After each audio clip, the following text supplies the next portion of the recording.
nothing to believe in, leaving all my pressure and mistakes. Wanted better, nothing to remember, so I'm freeing up my brain. Take me flying, bring me the horizon, float above the world that I'll erase. Wipe it clean and feed me dopamine, 'cause I don't wanna feel my face. 'Cause I need love, breathing in the heat of rolling to the beat. I want it in my chest. 'Cause I dance better when I'm high.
Overall,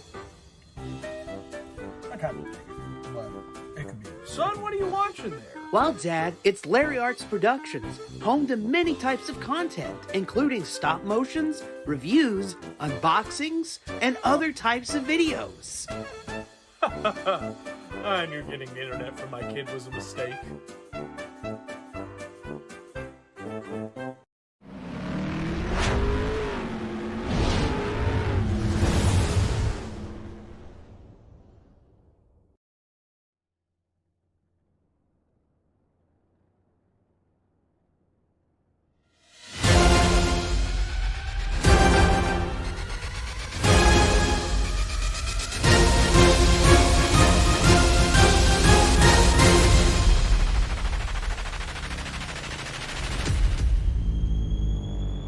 Welcome, ladies and gentlemen, to Freaky Fast Broadcasting on Monday night, covering the ISRC Race Car Graveyard Truck Series. Tonight, it's more playoff action as the round of 12 has their cutoff race. Who's in, who's out? We find all those answers here at the Music City Rumble 200 here at Nashville Super Speedway, a track where racers have found glory before and others have found misery. Of course, where we can't wait to see what they're going to do, currently underway is qualifying, where drivers, probably the most important aspect of the night might be this. We will have all your coverage right now. As top of the board is Joshua Kanata on screen, going to be the 24 of Ollie Fonseca. My name is Sam Dyer. With me is Zach Hall. And Zach, Nashville Superspeedway, ISRC Truck Series, man, you never know what you're going to find. You never know what you're going to find for sure, Sam. And, you know, we've been here 2 times in the past with this series, and they've both been pretty electric races. I know the first one was under the daylight conditions, which we are right now heading into the nighttime conditions. But, you know, last season 3, we had this race also in the night too. So it's going to have similar, I think, conditions to that. And it should put on quite a show as we're going to cut them down from 12 all the way to 8 here tonight to see who's going to be able to go possibly fight for a championship here in 3 weeks.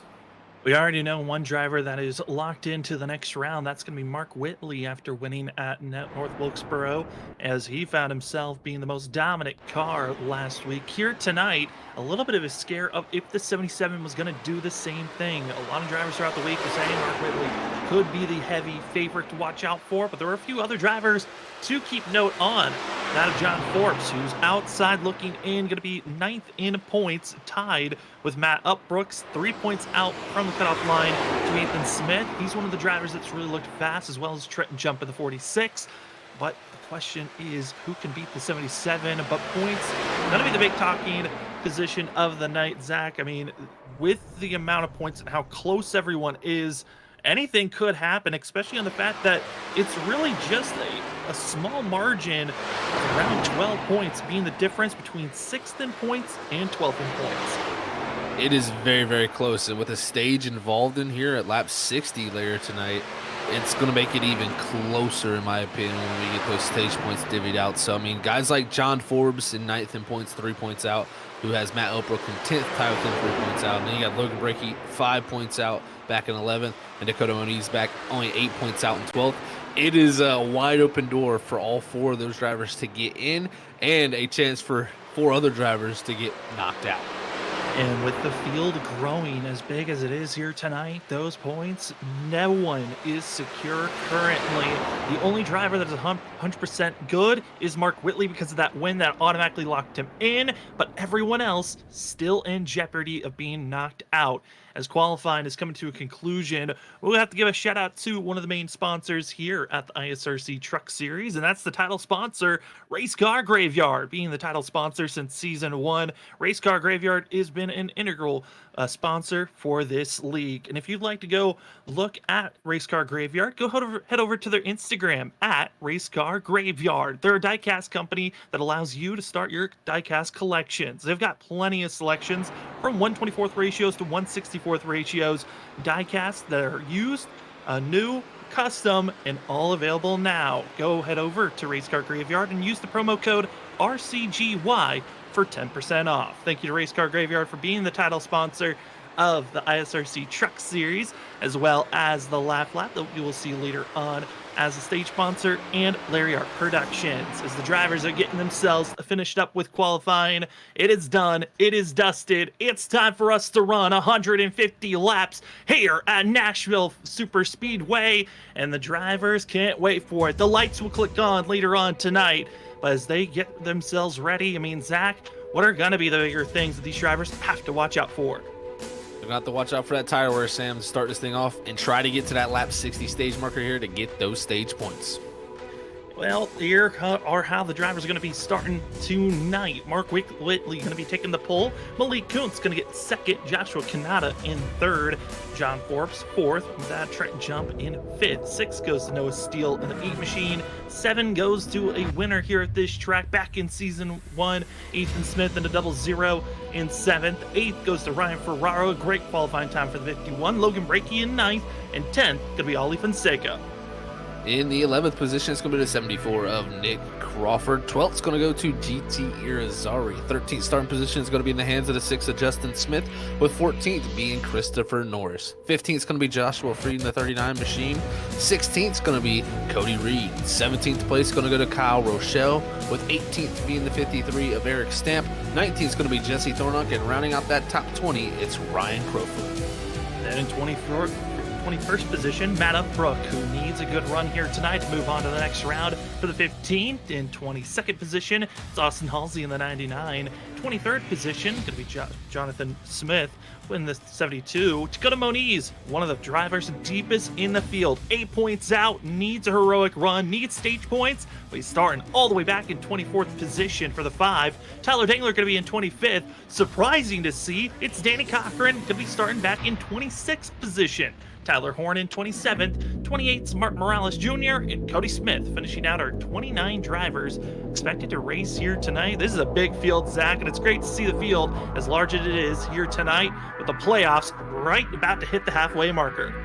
It is an amazing time to have this many cars. It opens up the doors, makes opportunities, and allows drivers to make up those points that'll be so critical to try to move them on to the round of 8. And you know, with the starting grid that we just saw there, it is a mixed bag of playoff drivers all throughout the field, sprinkled there, that need to have good nights. And the one I think, like you said, that you brought up, that was kind of confusing to see that far back, is the 2 machine of Danny Cocker back there in 26, our defending series champion. If he does not have a better run than where he starts tonight, he could be looking not even to have a chance at a championship heading into that final race there at Charlotte.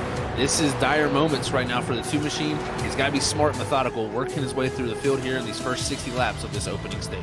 And for Danny Cochran, he comes in with just 6 points above that of John Forbes and Matt Upbrook. Then only just a small margin of going to be 8 points over Logan Brakey, and the biggest margin going to be between himself and Dakota Moniz, which is going to be around that 12-point deficit. So for that of the 2 being this far back, and if they finished where they're at right now, he would be bounced out. So Danny Cochran going to need a good run, but it's time for the cutoff race to begin. Pace car is off for the ISRC Race Car Graveyard Truck Series, the round of 12. It's time for it to conclude as the green flag is out for the Music City Rumble 200 here tonight.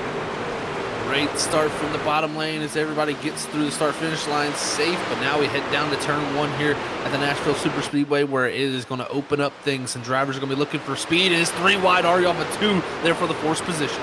4th position going to be the middle driver, John Forbes. Ethan Smith falls behind those 2. Malik Kuntz was the one who fell back from 2nd all the way down to 5th place, and there's already a caution. Driver involved with a wreck, and it's the 24 of Ali Fonseca. Major implications here with this 24 being involved in this one, and what a heartbreaker of a start to the night. Dakota Moniz also caught up in a spin. Wow, that was a little extracurricular activity there that happened after. I think a few guys trying to miss that, getting down to the apron there, Sam, and they lost their trucks and went around. I think also Jonathan Smith was in that too. So 3 trucks going around, but Ali Fonseca, the one taking damage on the nose of that truck, and it's a good bit of damage on the right front of that nose. So we'll get the queue up this instant replay and see how it all happened here, Sam, but that is not the way this 24 wanted to start off his night here at Nashville. Absolutely not. And I was hanging out with the 24 almost all day, just trying to get his thoughts of how this race was going to go for himself, getting into practice modes and trying to find great qualifying pace where he qualified 10th, but gets spun around and early issues for the 24 machine, and other drivers caught up in that one. Dakota Moniz, the aftermath after the initial spin, but this is what brought out the first caution of the day. Crazy to think it's already out, and Zach, just drivers getting a little bit overzealous was the 6. Yeah, the 6 getting in there a little too deep, getting into the left rear quarter panel of that 24 and that 6 machine, and Justin Smith is going to be, I think, not going to be on the brightest of sides there for that 24. He's not going to be a fan of that 6 right now, just knowing what this has put him in a terrible situation. And here we get to see that second incident happen. You can see on the bottom of that flat there on the apron. And when you have cars slowing down in front of you and just look, I think he sees the 72 spinning down. He probably hits the brakes. And from there, Moniz goes around. But that is a terrible scene there for the 24 machine of Ali Fonseca. Yeah, and the 72, you just got a small glimpse of it, got tapped by Danny Cochran that spun him around. And both drivers, minimal damage for the 72 or the 2. And I think the biggest thing that the 72 of Jonathan Smith and Dakota Moniz are going to deal with is tire wear damage because of those slides. And Tire wear damage, going to be a big factor that we touch on a lot throughout the night, as that is a big thing the drivers have to worry about, as they only have 4 sets of tires in pit road to work with. But Zach, the drop-off, massive here tonight. It is very, very massive. This track is known for tire wear. I mean, it's a concrete surface, and in my opinion, the concrete surface just has so much more of that just effect on the tires where it just really destroys them. So these drivers are going to have to figure out how they want to manage them. But the other thing about managing tires is when you're managing tires, you're usually going a tad bit slower than what your potential is. And when you do that, you will put yourself in a vulnerable position to lose positions to drivers behind you that are looking to go forward. And from there, the dirty air comes in, and man, oh man, it's definitely one of those situations where you got to weigh your options. So we'll see how the drivers work the tire wear out tonight and the track position game, because that is what it's all about here at Nashville. This is the first time Nashville being one of the playoff contenders for these races, and it's exciting when you have a race like Nashville Superspeedway where you get to see the drivers test out the elements of the concrete, testing out the waters of conserving or being aggressive. We saw their aggression being a little bit too much. That got Ollie Fonseca caught up in that wreck, being tapped by the 6 of Justin Smith. Thank you again, everyone, for joining us here on Freaky Fast Broadcasting. You are watching the last race of the round of 12 to see who will make it to the Elite 8 after tonight. The stage gets closer and closer to the championship race, which will be at Charlotte. And it's crazy to think, I mean, Zach, this playoffs, that first round, certainly plenty of drama. Drivers we didn't think were going to get knocked out, bounced out of the playoffs like Noah Steele. But this round, the amount of underdogs that are still left, it's incredible to see. Logan Breaky, Matt Upbrook still in the fight for the playoffs. And also Dakota Moniz, who was just in that secondary incident. It's great to see these underdogs still here in the round of 12. And honestly, with the amount of drivers that are here, still threats to move on to the Elite 8. Very good shots for those underdogs tonight here, man. This, especially with Fonseca's misfortune there, hopefully that 24 can keep that car at somewhat decent pace here to be able to try to make back some of those points. But he's going to be near the rear of the field. He came here 4th in points tonight. Now, he did have a nice little gap, but that gap can quickly disappear, especially if stage points get involved, and especially if that speed of the truck is not up to tier. And some of these drivers, like underdogs, like you talked about, go out and have a good night. Ali Fonseca could see his hopes of going on to the round of 8 go up in smoke. Well, bonus points you can grab: 1 bonus point for leading a lap, 1 bonus point for having 0 incidences, 3 bonus points for leading the most laps, and then the stage breaks like we're talking about there, Zach. End of lap 60, whoever's in the top 10 get bonus points. As the drivers see the pace car off, we are back to green flag racing for the Music City Rumble 200 here tonight. Another excellent start from Mark Whitley out front, but it's going to be the battle for second. That's raging on as Trenton Jump there looking to the inside of Joshua Kanata.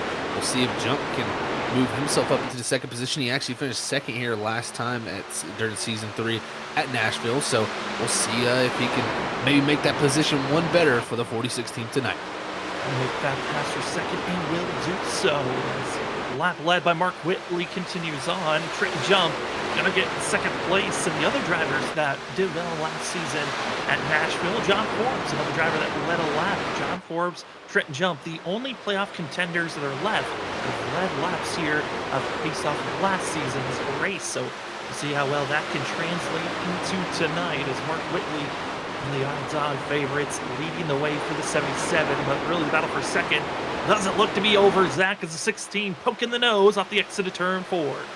He was thinking about it for sure there off the exit of 4, trying to make that 46 overthink it maybe, and now going to dive to the inside here, down into 1 and 2, and see if he can make this pass work for Kanata, as right now the trucks are lined up from all the way back from that second position, all the way back to 6 here with Malik Kuntz, but looks like Kanata not able to get the run done there through the center of 1 and 2, and now you'll see Ethan Smith, a pass winner here from Season 1, he's going to make the pass on John Forbes here.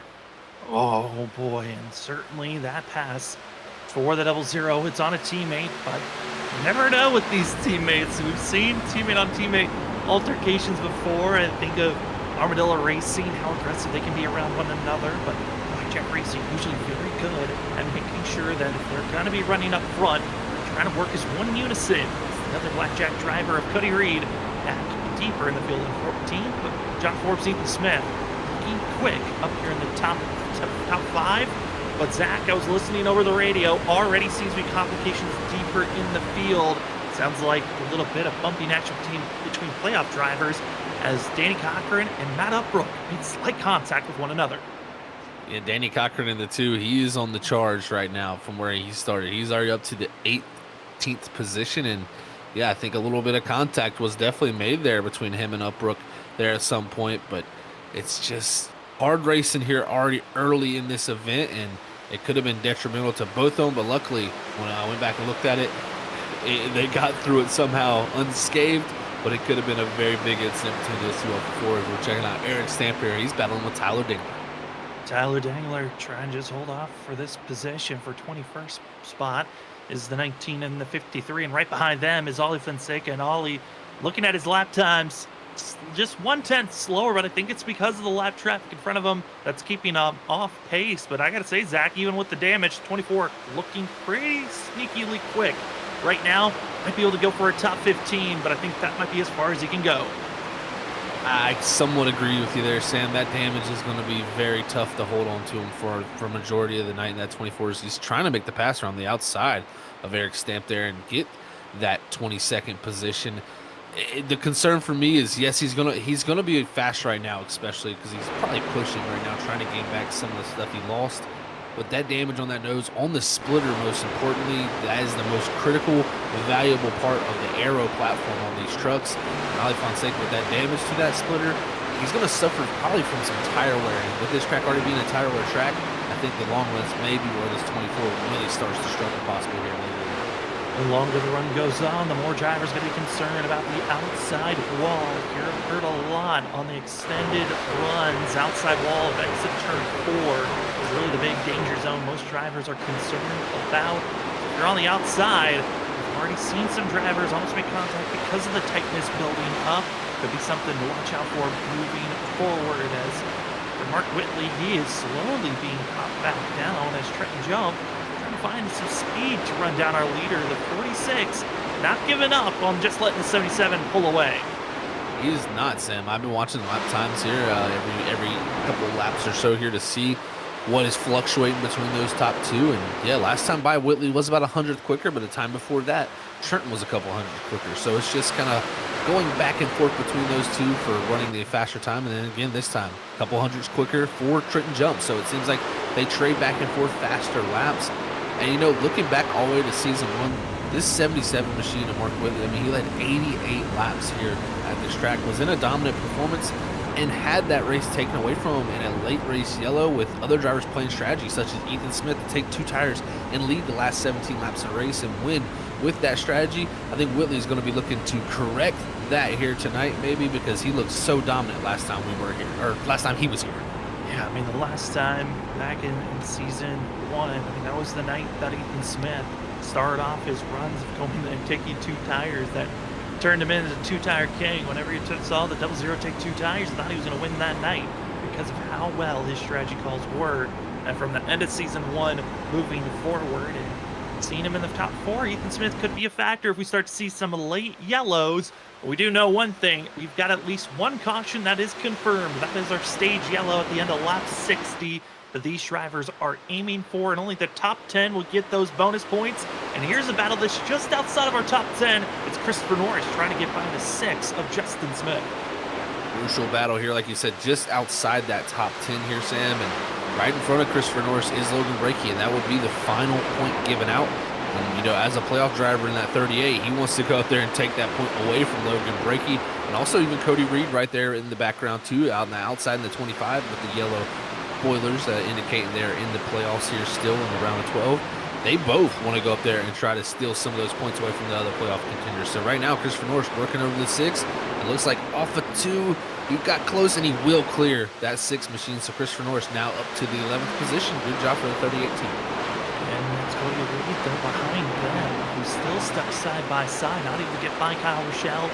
Also having GT Rosario put the pressure, the 25, not liking this state that he's in, being squeezed and pressured, and as the outside lane going to be using up more of those tires that are so crucial, especially at this point of the run, 19 laps in. Starting to see the differences of how drivers have been aggressive, those that are saving are finally able to move forward as 25 getting very antsy with a great run out of turn number 2. Reed trying everything here, trying to go to the inside now and make that pass on the 14 at Irizarry, who, in my opinion, the Irizarry may be one to watch even here tonight because, you know, he's always known to be very good at the tracks that have high tire wear. So let's see what the 14 can do here at Nashville as he's trying to hold on to that position and not let Cody Reed by, because this is the battle for that 14th spot, and Reed knows what is on the line up ahead of him, and that is some stage points there at lap 60. And, you know, alluding to that lap 60 stage point, no concerns with fuel. These drivers should be able to go about 61 to 62 laps, so just right within the range there with that stage caution.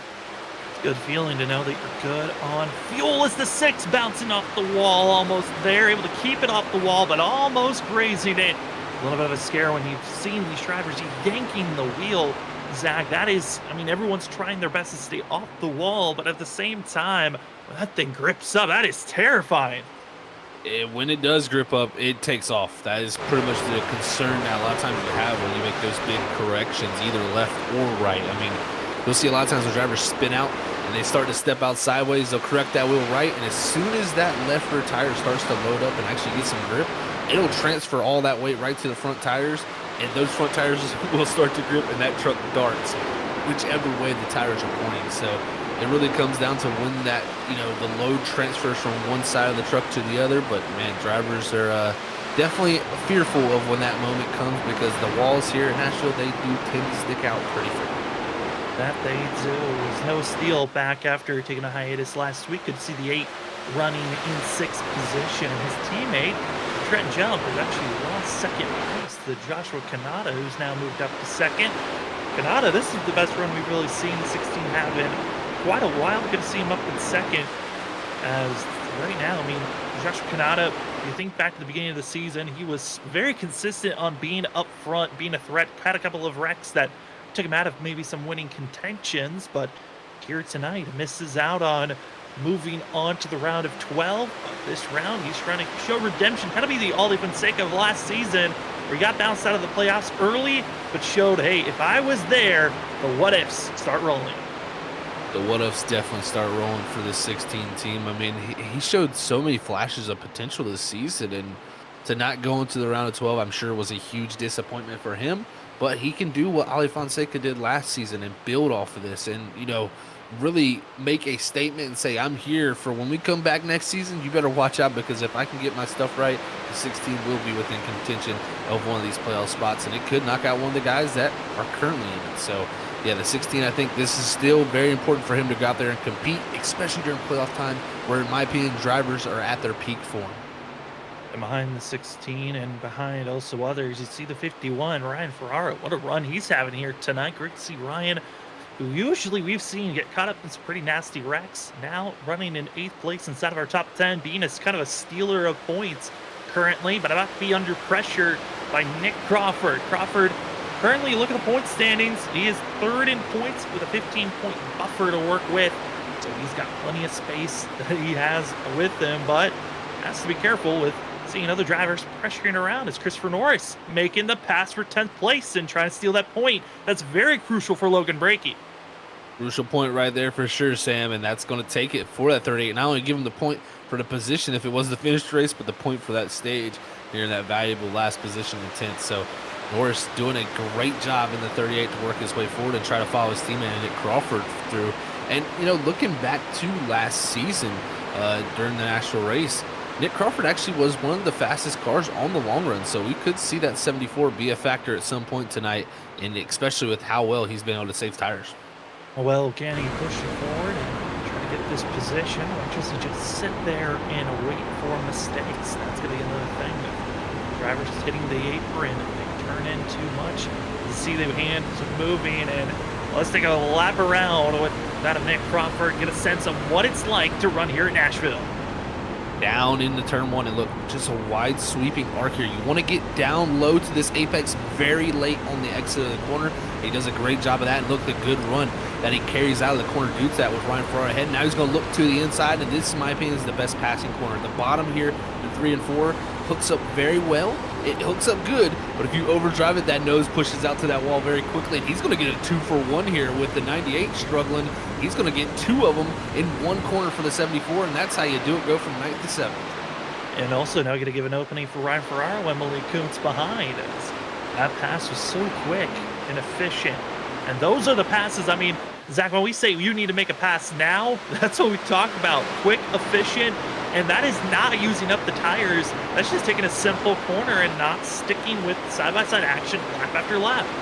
That is a perfect pass, Sam. It really is. When you see those moments where guys get held up and they race side by side for 3-4 laps, every time that truck on your outside is on your door, you're having to push that much harder to try to clear them. That overheats your tires, that overworks your equipment, and at some point it comes back to bite you. So to make those frictionless passes, as I like to call them, you just get clean by a person with a nice clean corner.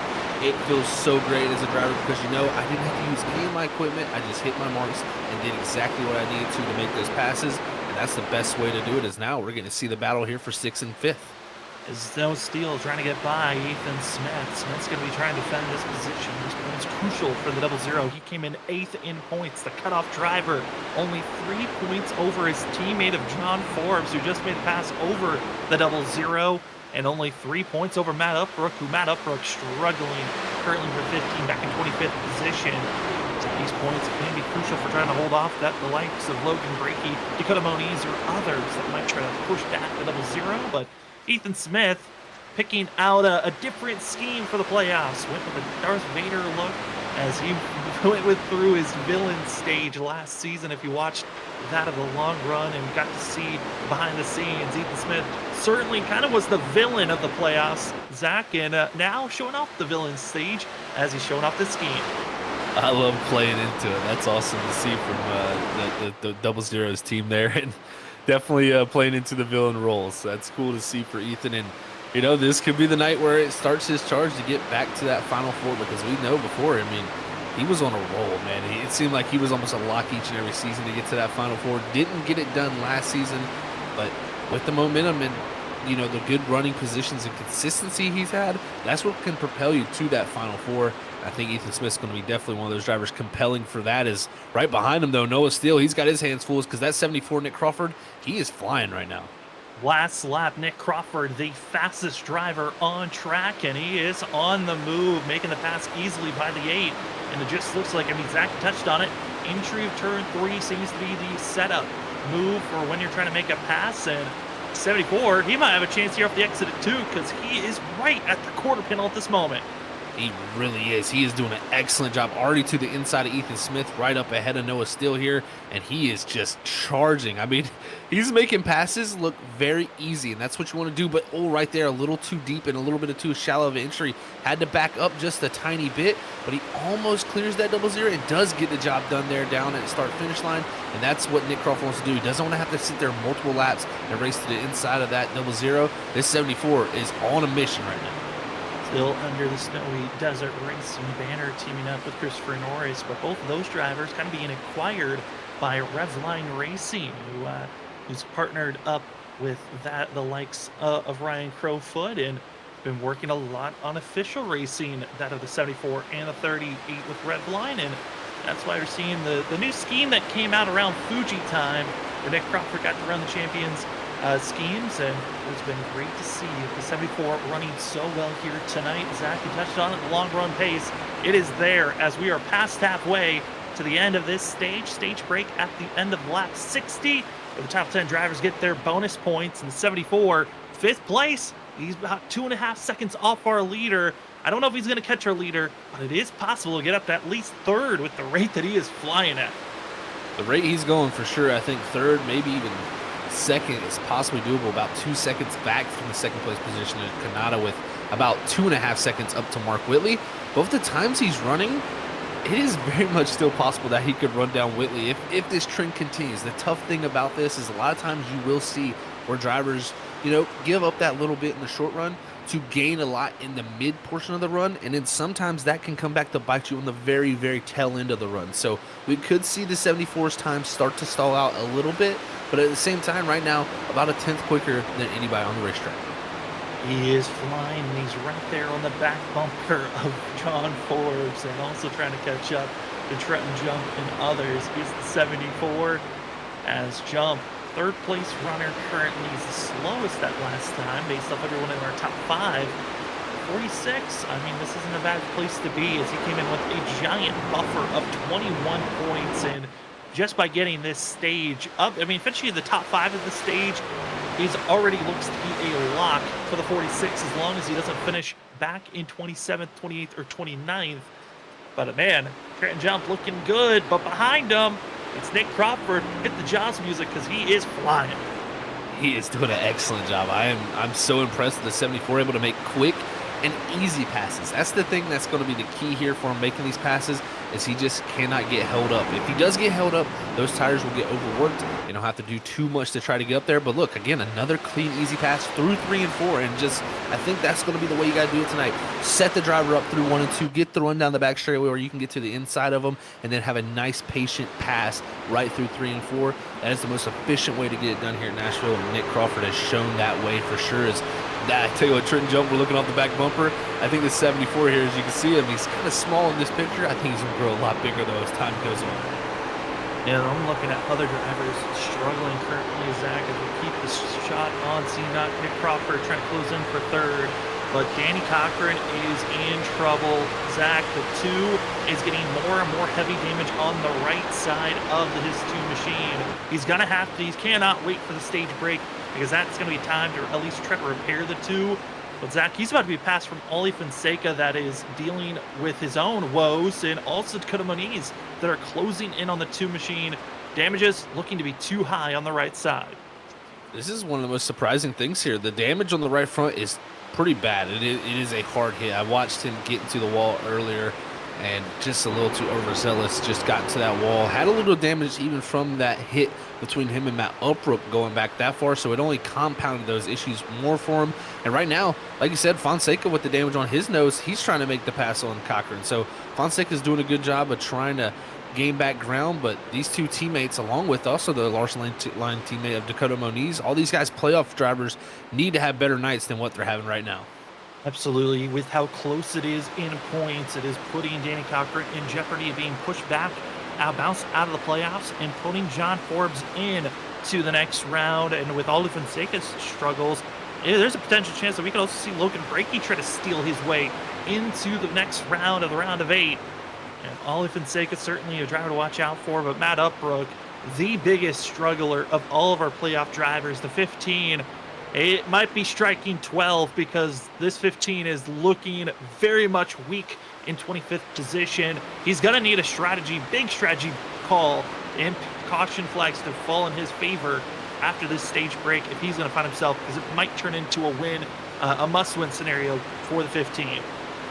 I think you're exactly right. That 15 just may have ran out of gas here in this round of 12, and had such an excellent performance to get here. I mean, he was one of the drivers we had out in the round of 16, and he moves on to the round of 12 and really put on a great performance. And even, last week at, the last race here to start off this round. So it's been super impressive for Matt Uppbeat, but I do think maybe it comes short here tonight for that round of 8, but still an impressive first rookie season for that number 15 team, especially from where they were at in the regular season. And it'll be something to build on. But got a good little battle here with Ryan Ferraro and Malik Kuntz, who are trying to hold it back here around that 9th and 10th position. This is important for Malik Kuntz and Ryan Ferraro because they're currently trying to be the valve that holds back the 25 from getting a bonus point. Cody Reed comes in 5 points over John Forbes and 5 points over Matt Uppbeat. So currently, this 25 machine to Cody Reed, right behind that great battle we were just watching, trying to close in on that gap, and currently that last lap was about a 10th faster than Ryan Ferraro, 2 tenths faster than that of Malik Kuntz, and Kuntz seems to be struggling, but Cody Reed in a cautiously safe spot if the race finishes where it's at now, but we're still have over 100 laps to go where anything could happen, especially with the fact that we have the stage caution will come out, yellow flag that will reset this field. We saw last time it got very hairy for a lot of drivers on that last restart. It could happen again for some of these other playoff drivers. It very well could. And the big thing I look at here is the driver on the outside looking in, John Forbes, 3 points out coming in here tonight. He is in a top 5 position here to score stage points. That is going to bring him pretty close to almost even tying somebody such as Danny Cochran for the 6th position in points. I mean, that'll only bring him, 1 point off of Danny Cochran. And with the way Cochran is running back in 19th, this too may be in big trouble here getting knocked out. And the opportunities are available for this 11 with how this race has already started in just the first 48 laps. Crazy to see how these points have been changing around, who's going to be placed where, as no one has been able to grab that lead a lap bonus point. Mark Whitley might even steal the 3 extra bonus points for leading the most laps based off the dominance the 77 has had, currently keeping equal distance to Joshua Kanata at over a second.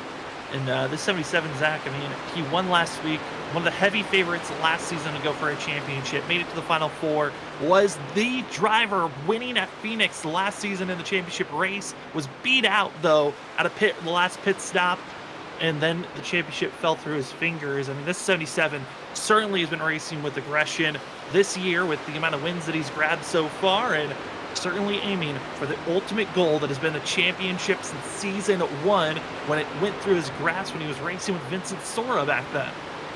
It is crazy to think how much he's, he was a great driver in season 1. Don't get me wrong. Him and Vincent Sora had a classic battle. I mean, we look back to those moments and it was some definitely some ugly moments, some great racing moments, and then just, crazy competition between those two, really battling it out. And Mark Whitley, in my opinion, he's grown even more as a driver. I think he's gotten better and better, especially as this season's gone on. He's just gotten that much more matured as a driver, and I think it's really put him in a position here to possibly go get that championship that eluded him last season where that pit stop bit him. And, we'll see how he can bounce back from those things, but he's got 10 laps to go, coming to 9 for this stage, and I don't want to say he's going to cruise to this victory, because if Nick Crawford can get past Joshua Kanata, who he's closed in on here, he's only a second back. That 74 is just fast here tonight.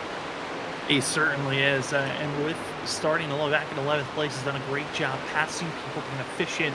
And the fact that he's passed so many people, it's crazy to think that the tires are still as great as they are. Looking at our top 3, and the difference is biggest mover right now. You can see all in green. That is Nick Crawford trying to close in the gap, and he's there right on the bumper. And for Crawford, a great finish here in second would put the 74 in the same spot that Trent Jupp kind of is in, where it might automatically lock those drivers in their spots, and it could be just that of 5 positions that everyone's going to be scrapping for the end of this race. It really could be. This will put it down to that much, being that much harder for a few of these guys to get through. But man, this 74, as you can see from lap times, I mean, he's so quick. I mean, he's been running in the 3150s pretty much majority of the time, and just going to dive to the inside of 16 and make a nice clean pass. Now it's going to be 9/10 of a second up to Mark Whitley. Can he get this done with the speed he had when he was running all by himself? It is possible. I mean, Whitley right there drops it down to a 31.69, so that's better than what he's been running. But we could see this 74 go to run down this 77, and it could be a battle for that stage win. We will come back to this battle, because currently there's another battle that's just as important as this run for the end of the stage, and that's Cody Reed in 11th position, trying to crack the top 10 to grab some bonus points, and he's got a wall in front of him that could be 1 to 2 bonus points that Cody Reed could grab if he can get by Ryan Ferraro and Malik Kuntz. But he also has to make sure that he doesn't get caught up in their squabbles as the 51 almost touches the wall. Cody Reed making the pass for 10. That's a bonus point to be grabbed, and now trying to set up Malik Kuntz. Huge moments for Cody Reed. He could look back and say this is the reason what gets him through to the next round. This 1 point could be all it takes, and right here in that position. And if he could get by Malik Kuntz, this could be 2 more valuable points as he dives to the inside down here in 3 and 4. What a great job by Reed there. He really stalked these two and was able to get the pass done on the 51 with his mistake there, getting a little tight out of 4. But now can't have those moments where he gets too close, because if he gets in trouble, this could put everything out of his chances. Hey, good hard racing is good, but at the same time, a lot of questions as they're going to be 3 wide with Cody Smith all the way up against the wall. But the drivers understand you're racing with playoff drivers. You can influence how their championship rolls.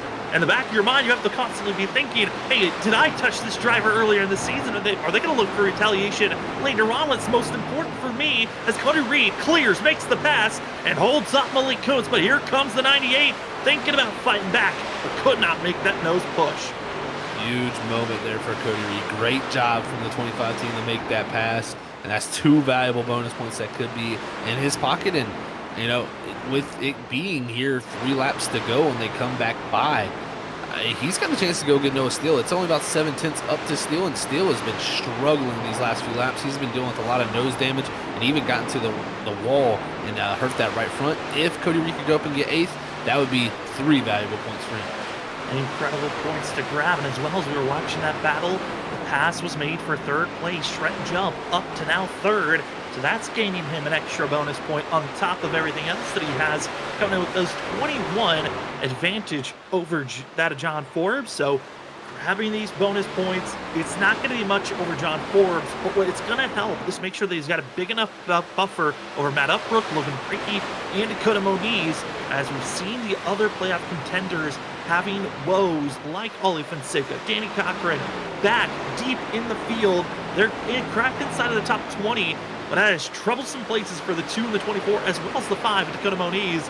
Larson Light Racing, they need a completely different show, but for the lead, there's Nick Crawford, but he's got it swamped and pinched now around lap traffic. That's a tough break for Nick Crawford. He was gaining a lot of time on Whitley here as they're coming to the last lap here of the stage when they cross the line.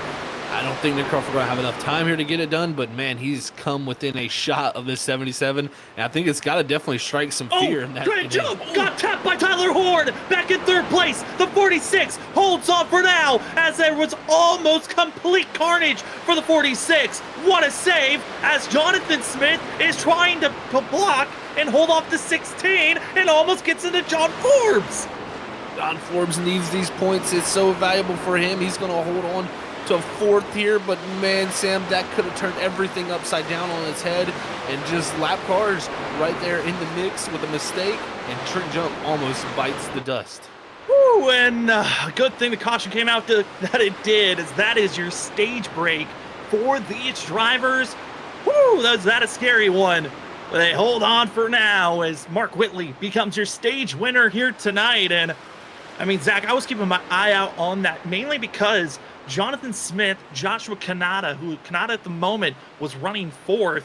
Those 2 drivers had their squabbles back at Homestead a few weeks ago, where Jonathan Smith ran over the 16. Joshua Kanata accidentally retaliated back on the backstretch, and Jonathan Smith, they said that they pushed and kind of squashed down their issues the night before the next race at North Wilkesboro, but who knows with that type of altercation if everything is squabbled down. Who knows is the right statement for sure, man. You never know with drivers. You know, I like to say we're like elephants. We do not forget anything. Our memory is just there. We always have it in the back of our mind. Even if we say, oh, it's no big deal, we move on past it, still somewhere deep down inside your memory bank, you got that thought of what happened in that race, and it's tough sometimes to not let that influence how you drive. But here they come, busy pit road after stage 1. Busy. Who's going to take tires? Who's going to be maybe taking a little bit of strategy call? I think, Zach, it might be a little bit too early to go for the call of 2 tires, but you never know. Someone might think it might be time to already put Mark Whitley back in 2nd place, 77. We know in Clean Air is the most dominant driver in the ISRC Truck Series, but if he gets trapped behind someone else, who knows? As he's into pit road, 4 tires and fuel for the 77, as tires about to get done and dusted. And just like that. Sorry, Sam. No, you're good. It looks to be Mark Whitley beating out that a Trent Jump almost. But Nick Crawford, a little slow on his stop. A little slow on his stop for sure in the 74 camp, but he'll restart on that bottom side. And man, that was close between Trent Jump. I thought he had it for a moment, but it looks like he just has to give that position back to Whitley, who did a great job in that first stage to get those 10 bonus points. And he has no worries. He's just out here racing for a win. Well, we are, next we're not able to talk to our stage winner, which stage break sponsored by the Lap Traffic. We are actually going to throw it to a commercial break. instead. Mark Whitley going to get your stage win. Nick Crawford going to get second. Third's going to go to Trent Jump. John Forbes in fourth. Fifth is Joshua Kanata. Ethan Smith sixth. Seventh is Christopher Norris. Eighth is Noah Steele. Cody Reed takes ninth, and 10th is Malik Coates taking the bonus points at our stage break. You're watching the playoffs here on Freaky Fast Broadcasting. We'll see you on the other side.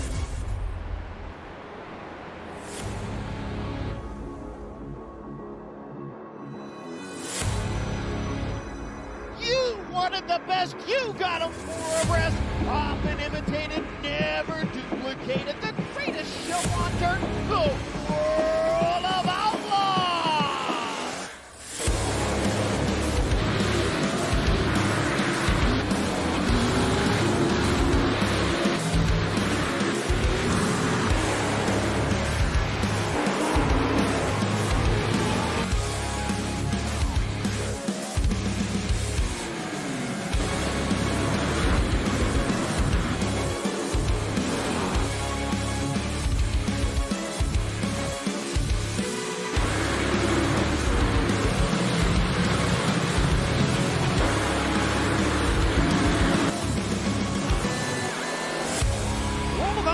Dirt Racing will be available September 27th. Pre-order your copy today.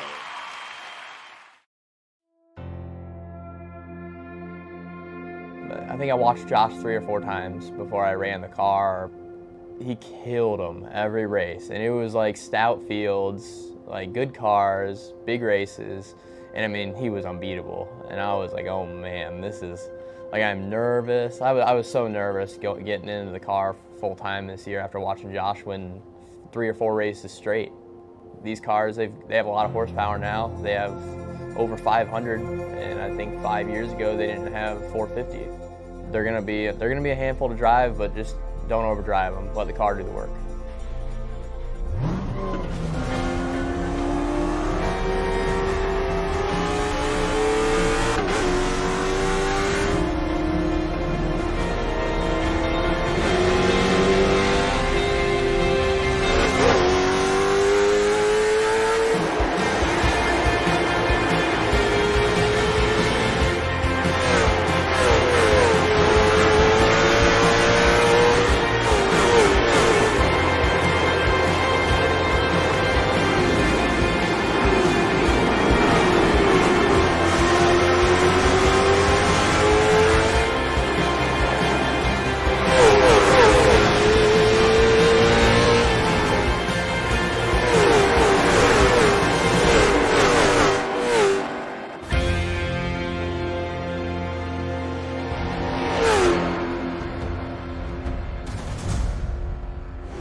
Welcome back, ladies and gentlemen, to the ISRC Race Car Graveyard Truck Series. It's the cutoff race of the round of 12 here at the Music City Rumble 200 at Nashville Super Speedway on Freaky Fast Broadcasting. Thank you so much to our major sponsors here at the ISRC Truck Series, that being Race Car Graveyard. Get yourselves diecast, head over to their Instagram page at Race Car Graveyard and use their discount code RCGY for 10% off. And also, big shout out to the stage sponsor we just had, which is the Laugh Lap. The Laugh Lap is a community meme page that you head over on Instagram. Daily posts, multiple posts, all funny, all racing relevant. Thanks so much to those two major sponsors. And as well, the last one we have, which is our White Flag sponsor and sponsor of some races and last season's champion, it's Larry Art Productions. Great variety and comedy all on YouTube and other streaming sites. Well, Larry Art Productions can give you great laughs, as you saw at the intro of the stream. Go watch Larry Art Productions today to get yourself your daily laughs, as well as the Laugh Lap. Well, Zach, it's been a great race so far. Mark Whitley's been the dominator, but he's got competition now in third place. Nick Crawford, who we saw being quick on the long run. But here we go now. It is taking us to the end. No more stage points. It's all about the finish. All about the finish for sure, and that's where the points are going to pay out from here on out. We'll see what these drivers do. I mean, right now, Mark Whitley and Trenton Jump, they're driving away from the field, but I think Nick Crawford right here just trying to save his stuff. He's got John Forbes right behind him, and even here's Christopher Norris right now. So you got Kanata, Forbes, Norris, Smith, Reed, all these drivers stacked up here for the eighth on four positions. And as these drivers are in the line, Cody Reed, dealing with GT Rosari right in front of Ethan Smith in the 0-0 as 14 at Irizarry gets by. Tyler Horn getting back out on track. The 26 was having some issues with running out of fuel and then caught up in an aftermath wreck that didn't involve any other drivers, luckily, in that carnage. But the 26, he will be currently 7 laps down, finally able to get back out on the race. Here's going to be Joshua Freed. Haven't talked about 36. He's running side by side with second place qualifier Malik Kuntz, who Kuntz seems like there is no long run speed, but certainly the short run is there. See how the 6 out of the 98 can try to fight back on the 39. The 98 does seem to have some short run speed. I mean, to qualify second, you got to have that for sure, but just hasn't had the long run speed. And looks like he'll hold on there as he didn't let the 99 of Halsey get past, but now it's Crowfoot and Rochelle battling here for 14th position. Is this like Crowfoot trying to go forward for himself in the 12 machine? So a good little stack up here from the 12th position on back. And also in the mix, see the 24 with the flames out of the red and blue, the hint of yellow. It's Ollie Fonseca, who dealt with the lap 1 wreck that he was involved with, as drivers getting right on top of one another, scrappy racing around one another. And Danny Cochran having a little bit of a scare for the 2, who once again, Zach, here tonight, he is hard blocking Noah Steele, and this is odd to see from the 2, because right now he needs to set up for the long run instead of fighting for these positions. It is very odd to see. I mean, I know he probably got a good bit of that damage fixed there. Looking at his truck, it looks better, so he should have a good bit more speed. But battling here with Steele like this, a playoff contender, this could shake things up. So it's gonna be tough here. We'll see if Danny can hold on, but right now these two are just going at it. They got Logan Brakey coming into the picture now, who wants to steal points from him. And Logan Brakey, teammates of the 8. This has got to be a little bit scary to see his teammate fighting this hard with last season's champion, but Noah Steele's racing for nothing. Danny, though, everything is putting pressure in this race as Noah Steele gets by, setting up Logan Brakey now as Noah Steele might hit the brakes. He's completely boxed in by Armadillo Racing. Wow, what an aggressive move from these drivers. I don't know if it was just other than the blocking we've seen there or something else went down between that 2 and the 8, because they were just racing each other so aggressively. The 8, as soon as he gets clear, just shoves himself right up in front of the 2, maybe showing a little bit of displeasure there. And that allows the 29 here to get cleanly alongside him. And now even Eric Stab, looks like the Armadillos are just trying to move on through as a group. And they keep on digging, and that's what they're doing right now, digging their way forward, moving through the field as Noah Steele has Jesse Thornock having issues in front of him. The 8 being a battering ram right now for the 29. Yeah, he's opening up the doors for him, and I think the 20 got into the 99 of Halsey, and that checked him up. And right here still, this is the Hornet's Nest. If we're going to see an incident, it is going to happen right here, because these drivers are all being very, very aggressive, knowing what's on the line here tonight in Nashville. And under the lights, we might have a full moon. This looks like Cochran now going to dive to the inside of Brakey, and this is going to shake things up down into 3 and 4. And it might be the fact that the 2 sees a little bit of red somewhere on the 8 as he's trying to catch up as fast as possible. Logan Brakey over the radio, as soon as he saw that he passed Danny, he said, "Hey, I'm not part of this. I don't condone that move the 8 made on you. I'm just trying to run my race."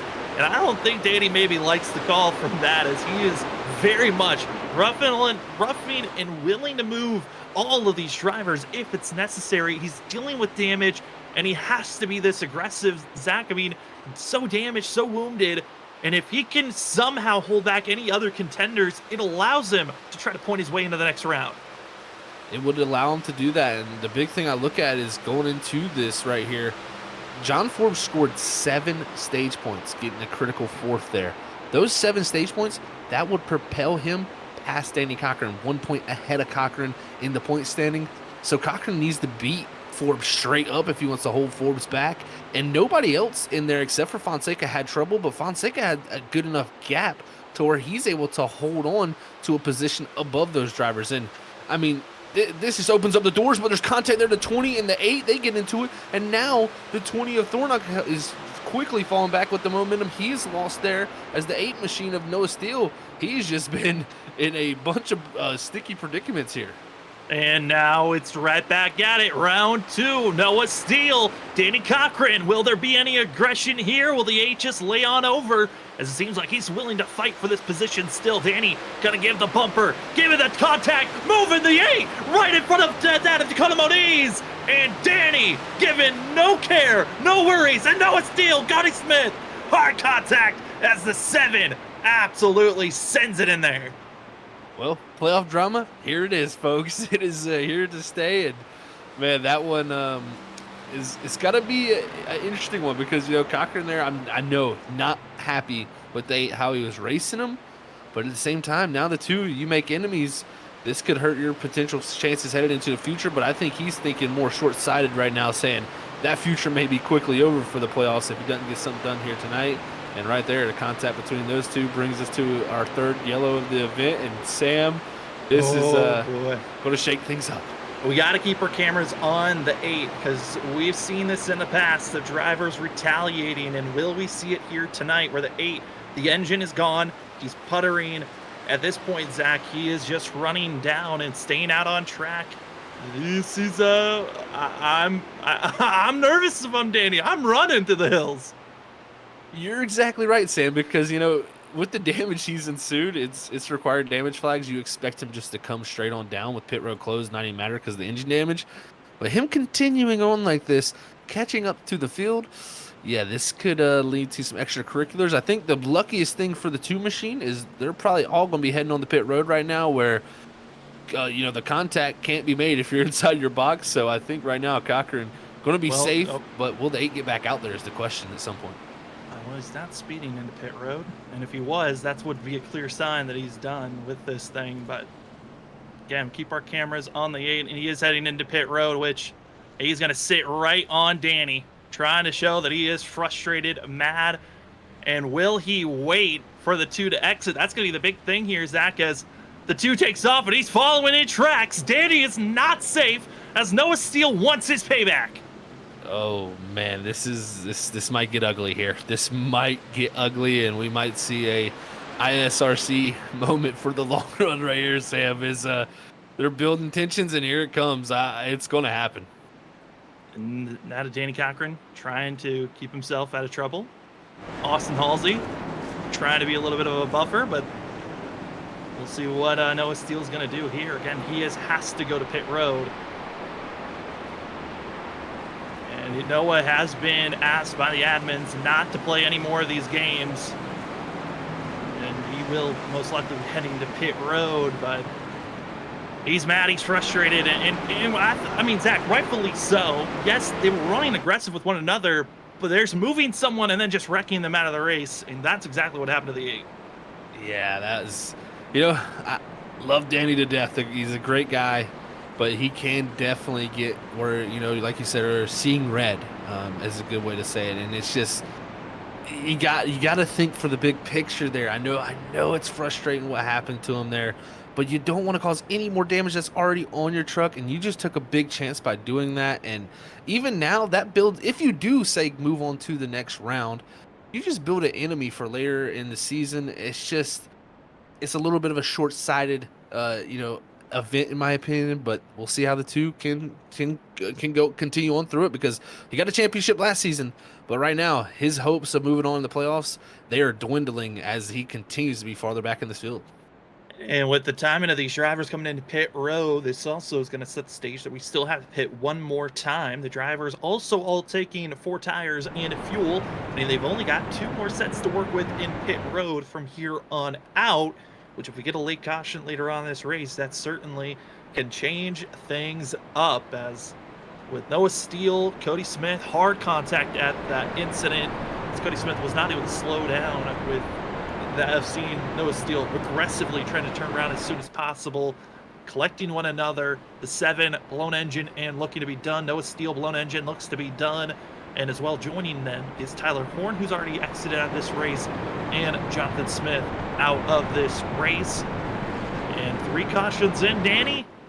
For Danny, he's got to be scared. But Zach, I gotta say, this is looking interesting, because we look at the previous races last season. They only had 2 cautions, mostly green flag racing.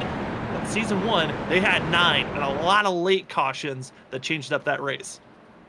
Those late cautions changed it up a ton. Those were the ones that gave opportunities to guys to make days out of, the race that they didn't have. And we could very well have that thing to shake it up, and it come down to 1 point.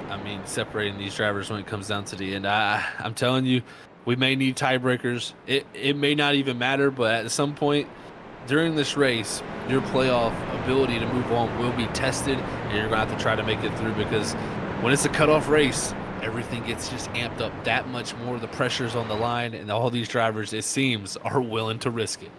Set it up, see where you're going to lie, and it's going to be a crazy one here tonight. Mark Whitley, Trenton Jump going to be your front runners. Joshua Kanata, Nick Crawford in row number 2. Pace car is off. We already see the rumble striking early, and let's see how the rest of this race is going to handle as the Music City Rumble 200 is back underway here tonight down in turn number 1. It's all Mark Whitley, but the battle for 3rd is quietly being the best one tonight. It really has been. That 3rd place battle has been always good on these restarts. And it looks like Kanata going to maybe be able to overtake this 74 Nick Crawford and move himself up back into the 3rd position. We saw him being so strong in that first, really 40, 50 laps of the stage, and really drop back in the last 10 or so. We'll see if he can hold on, but it looks like Nick Crawford's fighting back on the outside here as they head down the 1. Down into turn number 1. That battle for 4th underway with Kanata trying to hold off John Forbes. Looks to be following just in suit as everyone's single file out for pretty much the rest of the field. You see the attempts to dive it down low, as that was Christopher Norris being hunted by Ethan Smith. And Ethan Smith, who once was the villain of last season, I think someone else might have taken that crown as the 00, trying his attempts to make the pass for 7th. They're passing the crown around, it seems here, Sam. And you never know when you can wake Ethan Smith up, though, and that car really start to play out the character that he played last season. So we'll see how that works out. We know Christopher Norris and him, too, have had their ups and downs between each other. They've had their moments. So nothing's without the realm between those two when they battle. And right now, it looks like the 14-year is already non-playoff contender, but he continues to move forward here at Nashville. GT's always that interesting driver when you look at how these seasons in the past have gone. He is one of the drivers that, if you're willing to wheel and deal and give some contact, he's willing to give it back. But if you race respectfully, they'll race respectfully with you. It's the 14 up to 5th now. As the battling behind the 14 is still raging on with Christopher Norris trying to catch up to his teammate Nick Crawford. Norris is in that Blackjack Racing sandwich that is always fearful if you're the 38 or anyone else that was part of that Snowy Desert Racing team in the past. As drivers wrecking behind, a hard blow. Danny Cochran involved as Joshua Freed and others in the back half of the field caught up in this one. Big wreck there right in the middle starting of the field. And Freed, the first one to go around the 39. I think him and Ferraro got into it. And Danny Cochran know where to go for that driver. And that right there may seal the deal for our reigning champion, that he may not be moving on to the round of 8. Blown engine, he is done and toasted. Some might say a little bit of karma, some might say unfortunate. But as we're getting the replay up, Austin Halsey, too many incident points, has been disqualified also for the 99. With Matt Upbrook, also another playoff contender with required damage. This changes everything for these drivers because that opens up a full position and maybe more with the rest of this race. We still have 60 more laps to go, and this is what brought out the big one so far here tonight. Right here off of turn 3 and 4, battling for position. The 39 just thinks he's clear, and he actually has done a good job, but the 51 thinks the 39 is going to go lower, cuts down into him, And from there, it is calamity. As you see drivers just piling in, trying to get stopped. Tyler Dingler there trying his best to get stopped, but just nowhere to go for them. And it is carnage here on the front straightaway. And crazy to say, Austin Halsey, like you said, disqualified for incidents.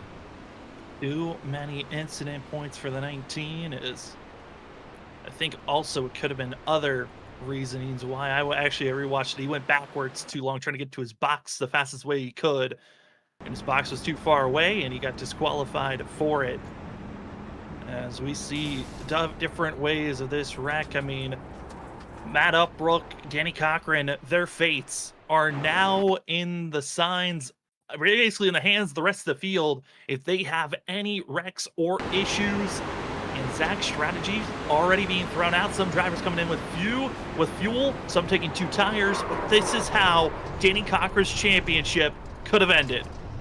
Yeah, it looks like it may have ended with this, especially with no stage points and where he was sitting on the cut line. He's going to need a ton of help from other drivers having big, endings to their nights.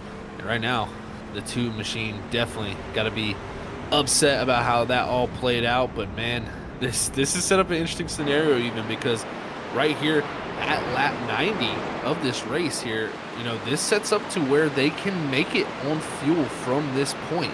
We did a 60 lap stage to open this race, and that's an interesting predicament, because do you come down, like you said, and get full fuel, or do you come down just top off on your get 4 tires in fuel, or do you just come down and top off in fuel? Because we've had so many little short runs and dashes that these guys can't go out there and just blow their extra sets of tires. I like the call just to come down and top off, because now you can make it to the end of this race, while the 3 out front of Mark Whitley, Trenton Jump, and Joshua Kanata, they cannot. Nick Crawford, GT Razari, 2 tires for their stops. I believe for also John Forbes, 2 tires for his stop as well. So different strategies. And Christopher Norris in 4th place now. Just fuel. And the amount of drivers taking 2 tires here, Zach, I mean, this puts you right on the cusp of making it to the end. 3 drivers did not even want to take that attempt. That's Mark Whitley, Trenton Jump, Joshua Kanata. All 3 of those drivers did not pit at all. The only thing I can think, Sam, personally, just looking at it, I know we're in the fuel window. It is there to make. But I feel like they feel maybe this race is not going to stay green. They have a little bit of a feeling here in Nashville. We've already seen a few little bit of incidents and some tempers flaring out there that we may have something similar play out.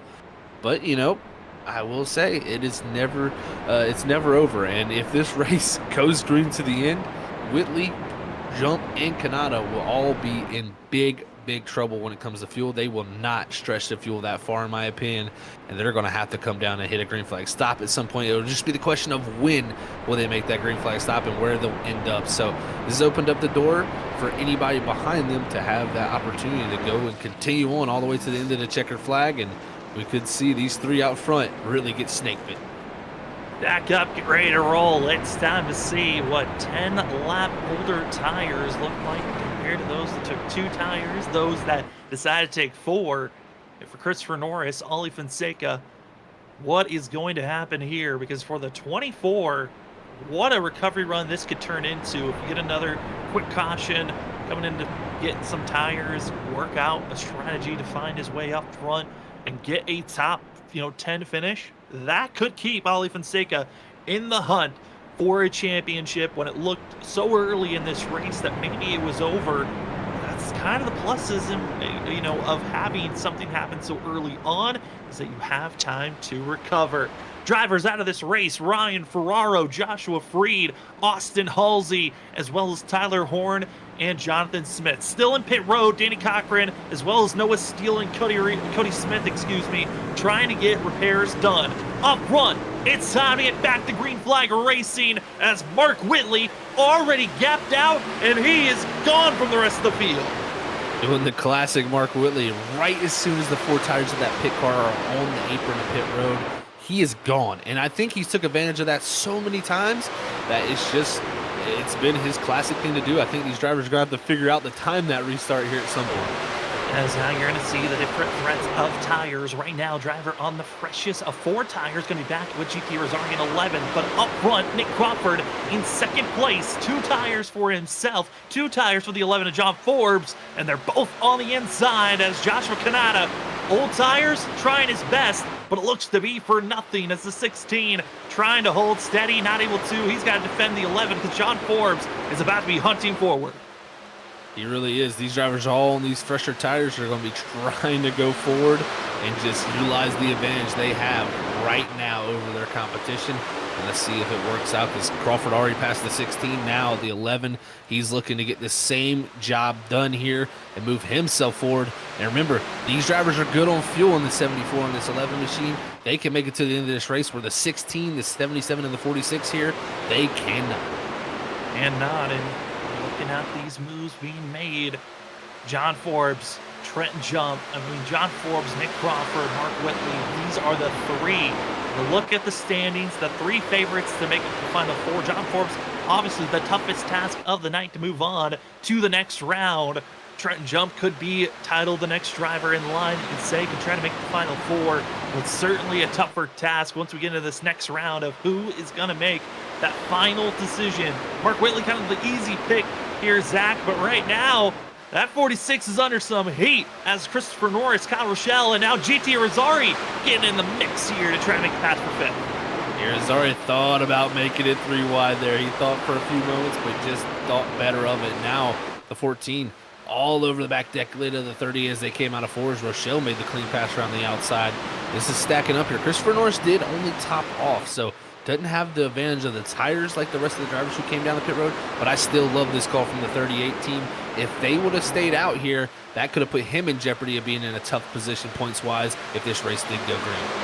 Trying to catch up, find that speed anywhere you can go as GT Rosari making the move as he was one of the drivers. You think back to some of the best concrete races we've had here in the ISRC Truck Series. I think back to the Dover race back in Season 2, where GT Rosari almost found himself in a victory lane back then and lost out to lost out to other drivers during that race, but certainly was a duel, and GT strategy-wise was the reason why he was in those positions.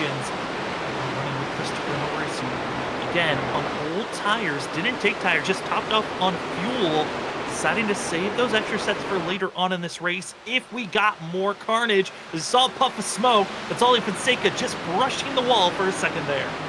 Fonseca, who's been on the recovery drive, and right now, like you said, brushing that wall. Luckily, looking at his truck myself, not any damage from it. It was just a brush like we were speaking of. So luckily he stays in contention there, and he did come to pit road with these drivers also and top off on fuel. So this 24 should be good to make it to the end. Oh, Nick, it was going to be Cody Reed, Malik Coates making contact with one another. They keep it straight, but the 25 almost saw his hopes and dreams snuffed out.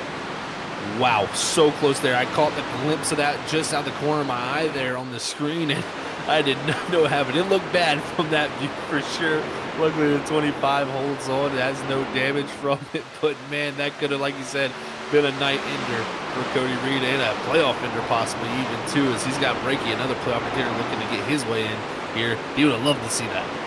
I mean, I was making a joke in a way with the fact that Malik Coates looked so strong in qualifying. Maybe his bad luck could translate in taking out one of these playoff drivers, and it almost struck there. The out of the 98 has struggled in the second half of most races, and here tonight, falling back to 13th place, qualified in second, and right now trying his best to defend that of Eric Stamp and Mark Morales Jr. behind that are having their own squabbles with one another. Other great battles are happening on track. GT Rosari finally starting to put the pressure on Trent Jump for that 6th place. Rosari continuing his march forward, and like you said, Dover was a great track for him. This concrete surface could be looking to continue similar trends for him as he goes forward and does make that pass there. Now he's going to have Kyle Rochelle and the 16 of Joshua Kanata. And Kyle Rochelle here having a little bit of a sneaky run for him. He was running in that mid-top 15 section area there the majority of the race. And with that latest incident and really that yellow that, brought all these guys to pit road, this has opened up the door for Kyle Rochelle to go forward. Completely opened it up as the 21 battling as hard as he can to get by Joshua Kanata and make this pass. Big issue, though, for Kyle Rochelle is the fact that he took 2 tires, finally able to almost be completely clean of Kyle on the entry. He's got GT Rosari, who's on those 4 tires, 4 freshies. But when you're 13 laps into a run, if you've been pushing aggressively, they aren't very fresh anymore. As the 14 almost clear to take over that 6th place position. Not too surprised to see these older tires even holding on a good bit. I mean, you still see Mark Whitley's out front. I mean, he's competing just fine on the older tires, and it's because the difference is not too big. I think 20, 30 laps from now, you're going to see, yeah, that difference is going to be actually pretty great. But right now, the range of that caution there and really the pace laps cool down your tires and help bring them back into condition. But when they start to heat back up, that 16, that 46, they may start to struggle compared to someone like Irizarry, who took those 4 tires there. As Irizarry now sets his sights on Rochelle to get into the top 4, this 14 could be making a case to battle for the win at some point. Trying to battle for the win, if possible. Once again, updates on drivers that are out of this race. The 51 of Ryan Ferraro, Joshua Freed, Austin Halsey out of this race. Danny Cochran's still getting repairs done, but he's outside of the car. And he's waiting until those repairs are done, get back in. Noah Steele, as well as Cody Smith, still waiting for repairs. As Tyler Horn and Jonathan Smith are done and dusted, leaving us with a total of 20 drivers out on track. As 21st, Tyler Dangler in pit road as well with required damage for the 19, which with that being 20 drivers dealing with being out on track, that would mean Trent Jump, Nick Crawford, if they get caught up in issues, should be all right to stay in for a fight for a win for the championship. And why not fight for the win as Nick Crawford to the inside, trying to make the pass on Mark Whitley. And for the first time tonight, someone else is going to be leading a lap here. Clean air going to be nice for the 74. And also another thing, if he can get the win, those bonus points will be so helpful for him possibly going on to that Final 4 there at Charlotte to fight for a championship. Nick Crawford doing exactly what he needs here tonight to help build his case for that Final 4. Trying to go for a fight. You win, you automatically lock in if you're Nick Crawford or John Force Forbes, though. A driver that started the night off outside looking in, but because of the bonus points that he grabbed, he's now the cutoff driver for the 11. And he wants to make sure he stays out front with the top contenders, because if you're up front, you're out of the madhouse that is around that of 11th, that of 12th, 13th, and 14th, because that grouping is getting dangerous. It is getting very, very dangerous. And right now, dropping off the pace very quickly as you see the 11 making a pass on the 77. I just watched last time by. Britton Jump about 2 seconds slower than anybody on the racetrack, and he's back to 13th. I wonder if Jump is He switched smashed the wall. old. He absolutely clobbered the wall and other machines. He had a major issue. I'm going to go back and see exactly what happened to him. Well, it is not good for the 46. Trent Jump. Luckily, he got the major bonus points, but he has jumped and dusted, and it was after contact between himself and Christopher Norris, it looked like. It was contact between those two, and it was kind of a tricky situation. Just 2 drivers colliding together, meeting at one point on the entry. And Jump now destroyed because of this damage. My question is, he's just got to limp this thing to the finish and get what he can, because, he came in here with a good, gap and got some good stage points, so he should be fine. But, man, it still makes things a little bit scarier if that engine was to expire.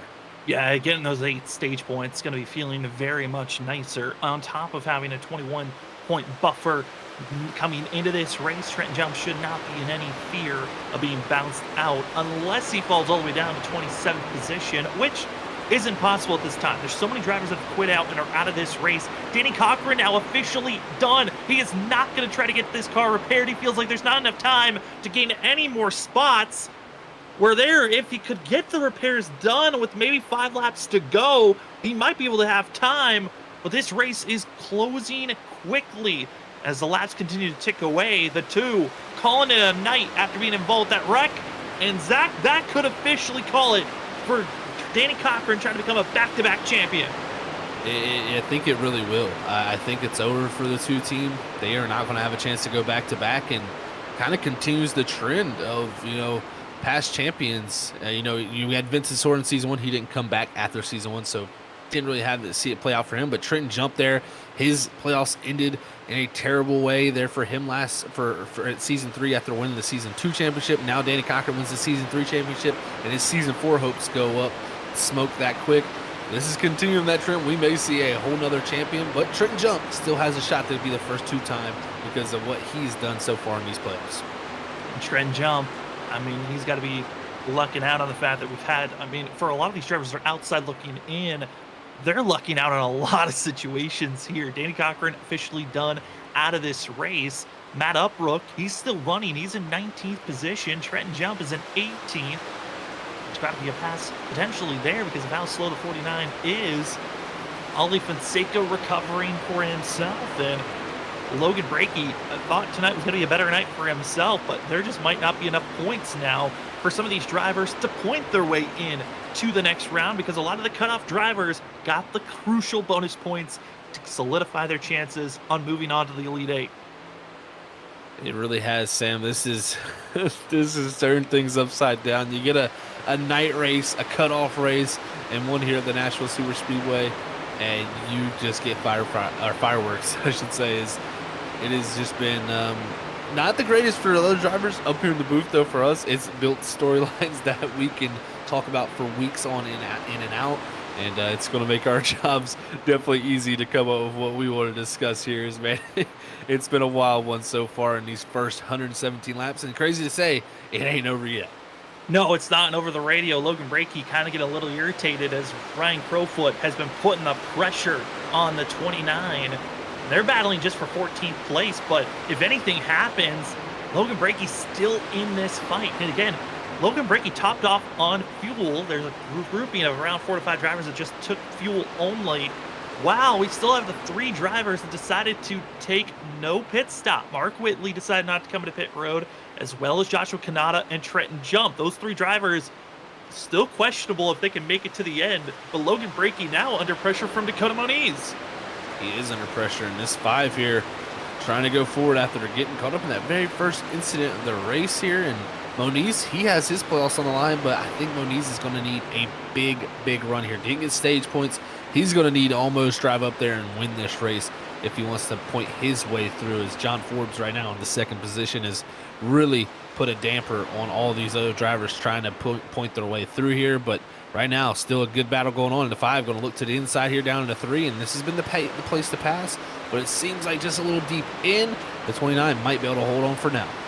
29's got to be careful of that outside wall, though, as it sneaks up on you, which gives the opening to keep you side by side on the front stretch. Momentum to Moniz as they head down into turn number 1. And Logan Brakey has to give up another position back to 16th place.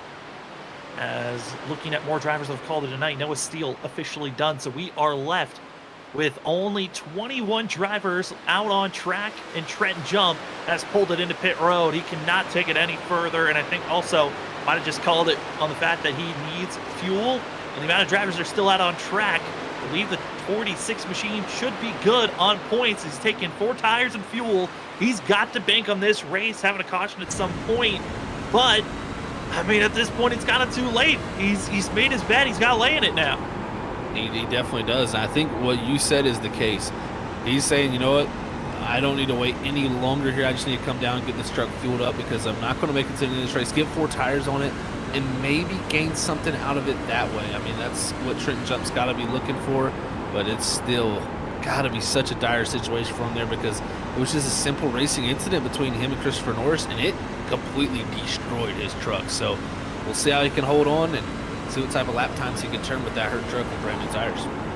Trying to make those moves forward. Closest battles on track going to be for the 11th place position, where Ollie Fonseca, Ethan out of Eric Stamp are running with one another. And we've seen Ollie trying his best to make sure he gets a good top 15 finish, which might be just the bare minimum he needs to strike away if he's going to find himself into the next round, as the other drivers that have already taken his, or could be potentially taking his positions and points. John Forbes already taken away Danny Cochran's spot, and so now the 24 just needs to run in where he's at, and he should be good to move on to the next round. And this is a big turnaround for him, because if you would have talked to Ali right after that wreck happened at the very beginning of this race and be like, Ali, How do you feel for your chances to move on? Probably wouldn't have felt too good, but right now he's done a great job of recovering. He kept his cool, and I think that's one of the most important things as a driver is cannot let those mistakes or just even an incident like that where someone gets into you affect you, because if you let it take over your mindset, you will completely ruin your whole entire race. You have to focus from there on that point out. Utilize what you have and just get to the finish and try to make something of a bad start of a night. Fonseca has done a grade A job of making a bad start into what could be a good finish. Well, now, Zach, the question for the lead. If you're John Forbes, do you settle or do you go aggressive? Because the 11 is there on the back bumper of our leader. Nick Crawford has been having to defend the last couple of laps, but the 11's finally here. The question is, how does he set up to make this pass? Nick Crawford's kind of giving us the blueprint of how to make a successful pass for yourself. Can the 11 set it up as he was within a tenth, tried to go for a pass, kind of backed off, losing spots there. Now he's got to resettle and be aggressive again. It is tough. I mean, you know, the 11 knows what's on the line for him. He wants to fight for a championship, but he also wants to fight for wins. And these wins can be critical. I mean, yeah, he can move on to the next round by finishing in the second position. But if he goes and gets this win, he will move on not only, but also have bonus points build up for that next round to help his chances to get to Charlotte in that Final Four. And I think that's where the 11 may play his game. I think he's going to go for this win. He's probably not going to risk everything. He's going to hold a little bit back if they do get side by side at some point. But he's going to be willing to go for this win because it's just a huge advantage to have those bonus points to start off with already a gap over the drivers behind you. And we'll see how Forbes can play it out here because it's so tough right here in the dirty air. They have even sets of tires, both on 2 tires here, 2 right sides. And right now, Nick Crawford has the advantage of the clean air, and he's been one of the fastest cars on the long run all night. It's going to be tough for this 11 to get it done. Seen before, John Forbes has led laps here at the Nashville Superspeedway. This could be his opportunity, though, to get that win. John Forbes was probably, if I had to pick a driver to win here tonight before this race even started, I think the 11 was my pick. It was either the 11 or the 46. Those were kind of a toss-up between those two when I was looking at the stats, looking at how they've ran previous seasons here, and John Forbes certainly has looked good. But Zach, that touching point that you had earlier in the broadcast, earlier in the race, on the strength of the long run by Nick Crawford, it's really elevated his racing here tonight. That's made him the threat, even to Mark Whitley at times. And now the 11 and the 47 completely gapped out by over almost 3 seconds to the 77, who Mark Whitley still in a questionable state on if he can make it on fuel to the end of this race. I mean, he's already locked in the next round, so it wouldn't be the worst thing in the world. But other drivers might have to be concerned trying to battle the 77 and on how aggressive they would like to be around it.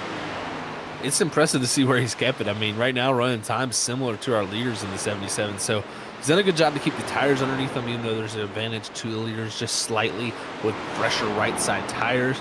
But still, Mark Whitley, I think here, the biggest thing for him, he's already locked in.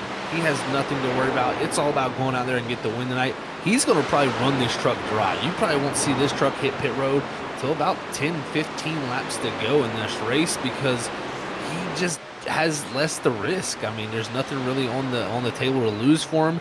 He can stay out here and just try to hope to catch some type of caution that brings this field back together because I don't see any way him making it on fuel, especially with the speeds that he's still turning.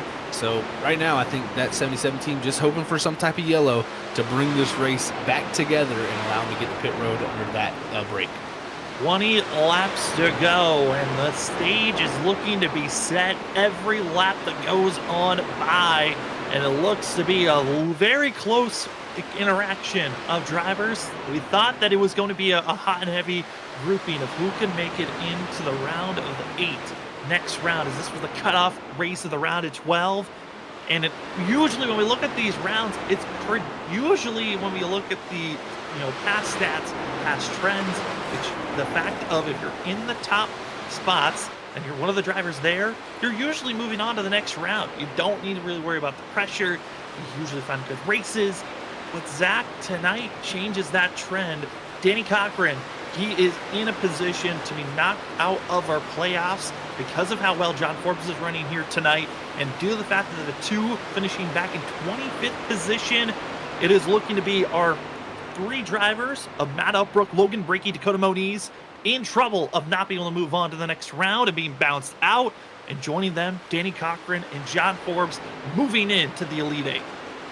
I mean, John Forbes has performed excellent here tonight. 3 points out coming in here, gained 7 points during the stage break. That really shot him into a good position there to be, well off for this race. And now, running second, he couldn't ask for anything better. So, great job by him, but still some time left. There's mistakes still to be made. If something crazy happens, we could see somebody else get their way in. But at the moment, it looks like those 4 will be the 4 going home, and John Forbes will be the one joining the 7 others. And John Forbes, the driver that we always look back to season 2 of ISRC Truck Series. Back then, it was known as the NAISCC Truck Series. And John Forbes, lap 1, turn 1, homestead in the championship race.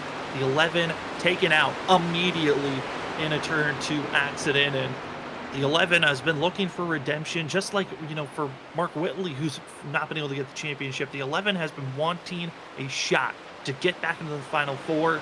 And after the performance we're seeing here tonight, John Forbes could be a threat to watch out for to go and earn a chance to go for a championship run. But we've got ourselves still 2 more races after this to cut down our Elite 8 down to our Final Four after tonight's eliminations.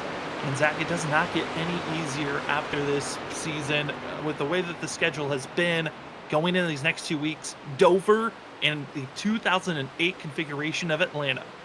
It makes me smile, Sam. I love to see the 2008 configuration of Atlanta on there.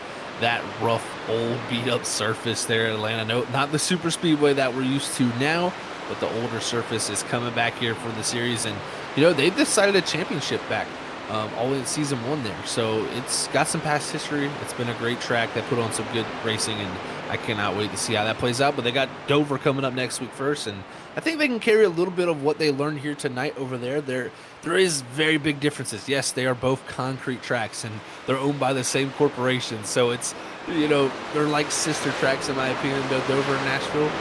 But at the same time, this track is not a high-banked 1-mile oval. This is much more of a lower-banked, 1.33-mile oval. So it's got different flares to it, but I think you can learn a ton here. But right now, when we're getting ready to come to about 12 to go, Forbes is going for it. Going for it, and here's a chance for a win to set up John Forbes. He's looking to get back into the win column. It's been a while since he's been there, but the 11 has been clutch at moments in the playoffs and almost getting the 74 up in the outside wall. Still side by side.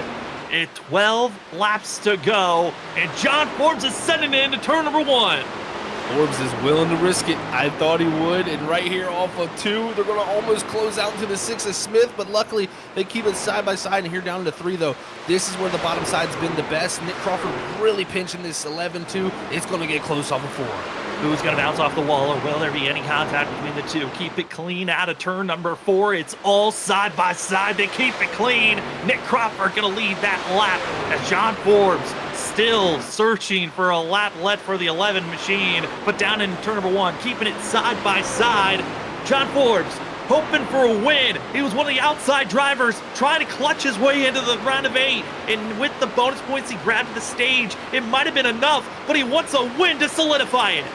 He does want that win. That could be critical bonus points. And Nick Crawford in the same boat. Both of these drivers knowing what is on the line here. Not only is it to get to the next round, but it's to get the points to build yourself up for that next round. And right now, Nick Crawford not giving up on the high side, but Forbes driving in deep here in the 1. Crawford going to fight back to the quarter panel.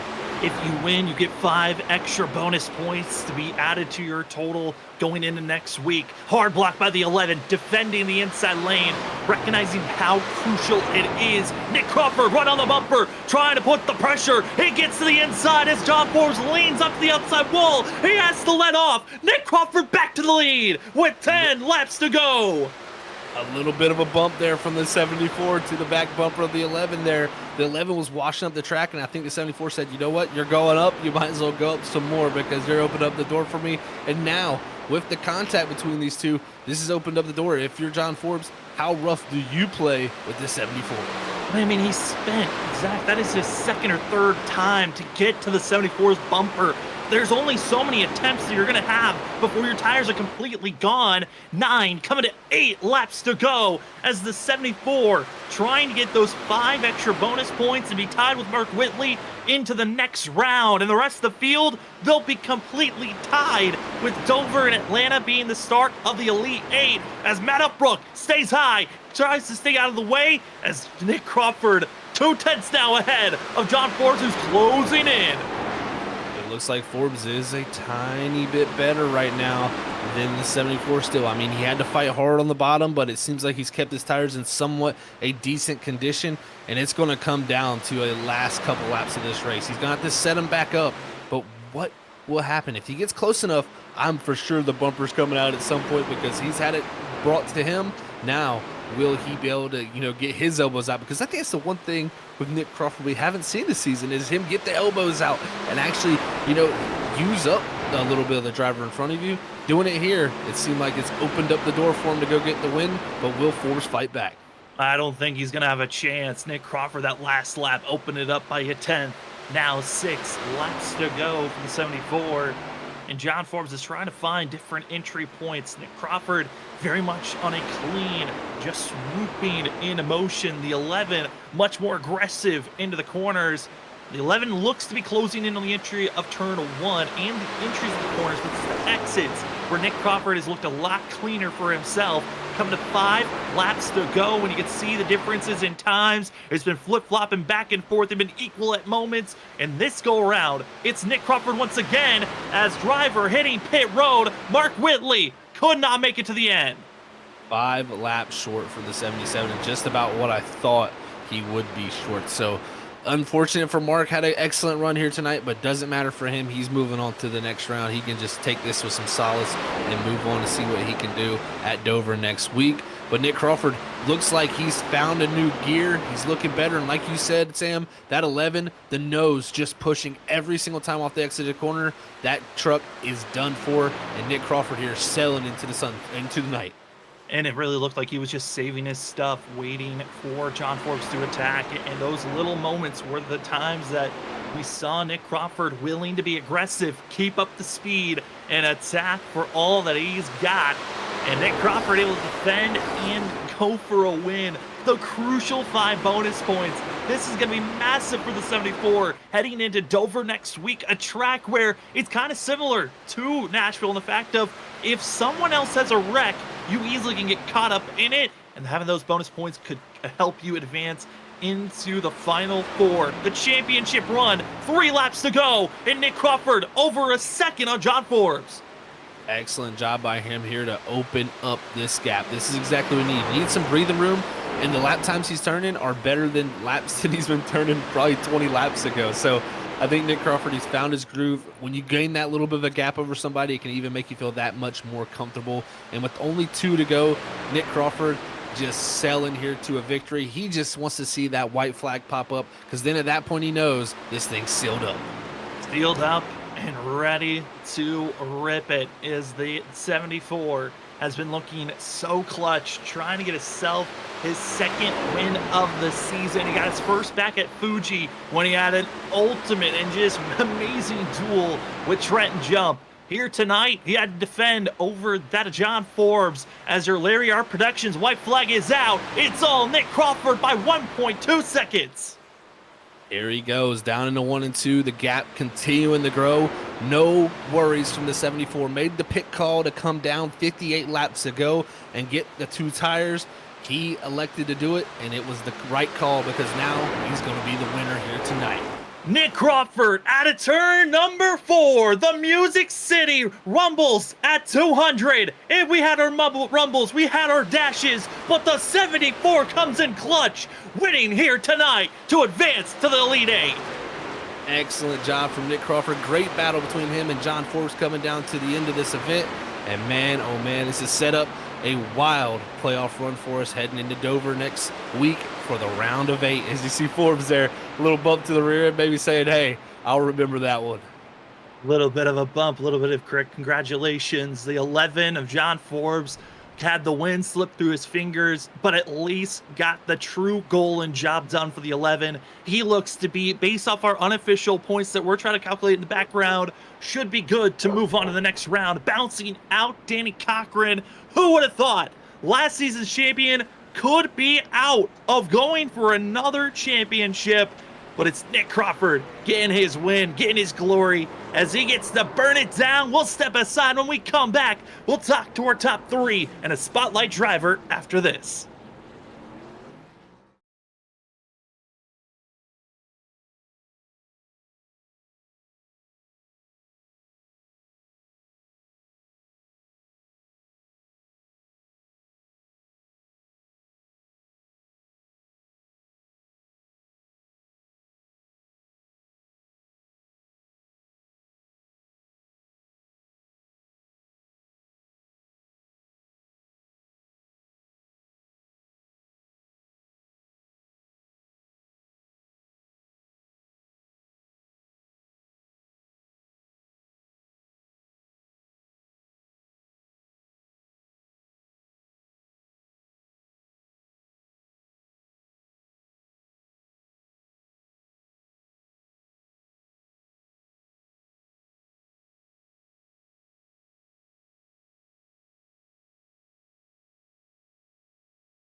Welcome back, ladies and gentlemen, to the post-race show of the ISRC Race Car Graveyard Truck Series.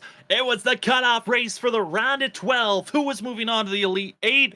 Lights clicked on, and there were certainly sparks to fly. But the driver that got it done at the end of the day, Nick Crawford in the 74 machine. What a night he got to have for himself. Nick, it's Sam and Zach up in the booth. You got us? Yes, I do. Well, you come away with the victory here tonight. Also, the extra 5 bonus points into the next round. Man, how are you feeling after that fantastic performance here this evening? Well, I think just like Fuji, I'm a little bit hot and sweaty right now. I totally forgot about the 5 extra points, so that'll be nice. But I think it's just a great night overall for Snowy Desert. So I'm really happy. I'm really excited. Yeah, very good night for the team, Nick. It looks like both y'all are going to move on to the round of 8, man. That's got to be a great feeling for y'all. But take us through that battle with John. I mean, he did not make it easy on you there. You actually had to use the front bumper to get back around him. And those last few laps, you had to be trying to get away as quickly as possible to make sure he couldn't get back to you. Yeah, that last caution came out at the perfect moment for anybody that pit. You were just there on fuel, and then Mark and Trenton and Josh stayed out. I don't know if they thought there was another caution going to come, but at that point, it was get past Mark, and then it was save, because at some points in the race, I was actually shifting down to third, and it definitely uses a lot more fuel. So I had to avoid shifting. I couldn't shift for that whole last run until John actually got up to me and started trying to pass me. That's when I started shifting anytime he got close. And then right there at the end, I was like, I do need to get away because I gave him a little bump. I didn't think it was too much. Maybe it looks different. Me being on West Coast, I don't know if John's on East Coast, but on my screen it was soft. But he saved it, and I knew I had to run away. Even my teammate Norris was like, "Yeah, you should probably get away." So at that point, I think I had saved enough fuel to start downshifting the rest of the way. So it all worked out. It certainly was a move that I know we were already seeing the reports. The John's not very happy about the move, and just to let you know, he is on the West Coast as well. That of John. But Nick, let's also go back. You also had earlier scares at the stage break when it finished. You had lap cars wrecking in front of you under pacing. How was it trying to get out of that mentality of trying to avoid carnage when you really shouldn't be avoiding carnage? I always have this attitude of, well, it happened. Did it affect me? No. Brakes are a little bit warmer, but I think he was just trying to help him get on pit road, so there's no real reason to hold on to it and just, kind of go into the same way I was doing it in the first stage, is save a little bit and then go. But then the cautions came out, so then that saving period had to shorten each time, and so it didn't really affect me too much. Kind of funny to see, but I don't think there's anything bad about it.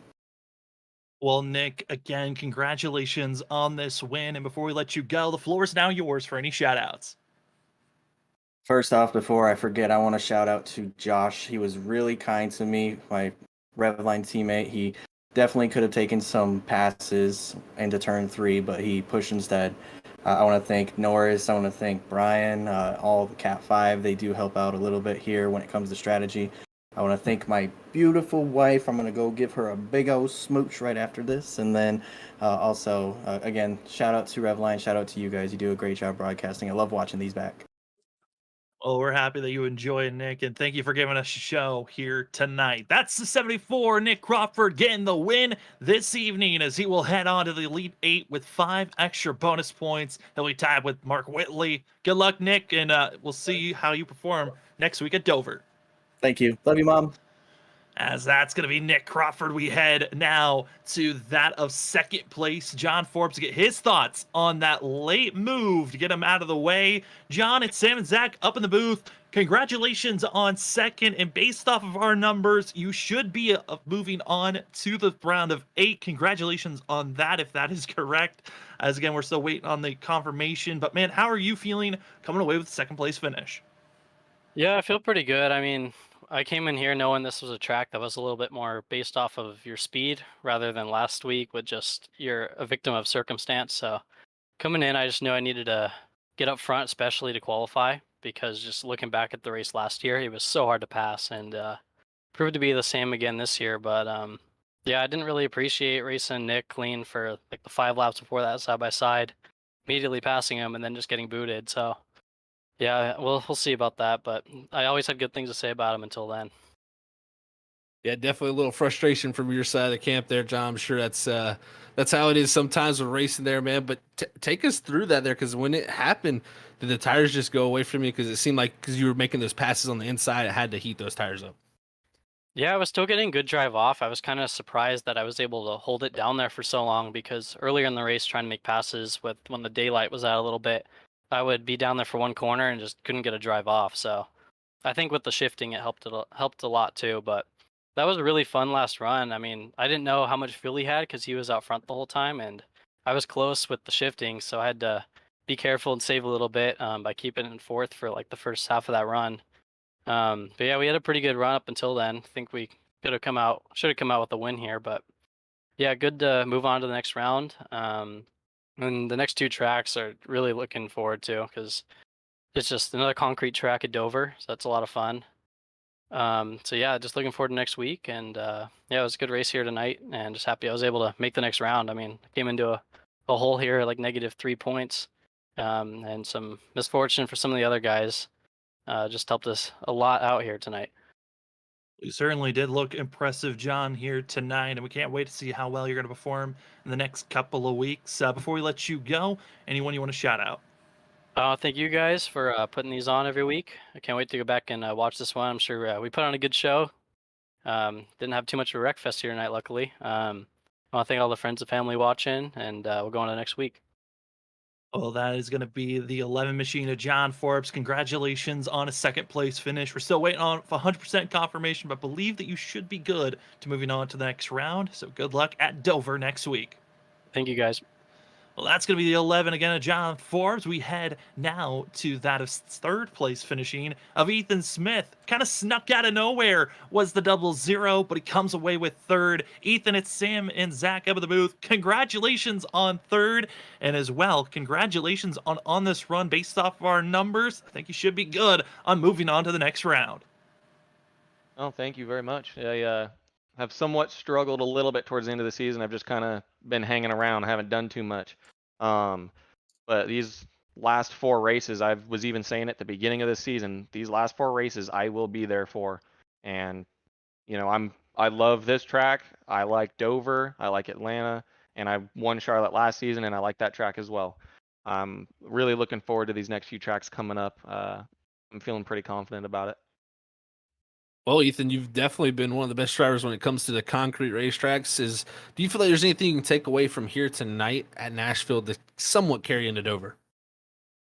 Watch out for certain people. Certain people were dive bombing, blocking when they're definitely slower than the person behind them, which has happened to me multiple times tonight. It was pretty frustrating. It took everything in my power to calm down.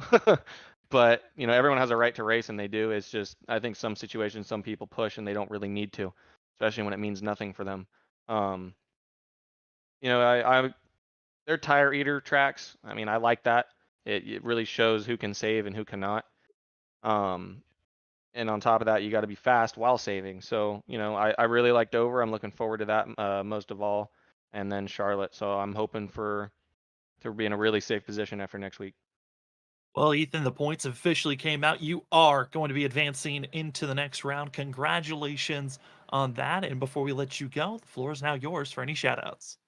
Thank my teammates. We work together. I think we as a team we work together very, very well, if not one of the best here. Usually when we do everything right, we're finishing 1, 2, 3 with each other. We're right around each other, and we were. John got second, I got third, and then Cody was fourth or fifth right behind me.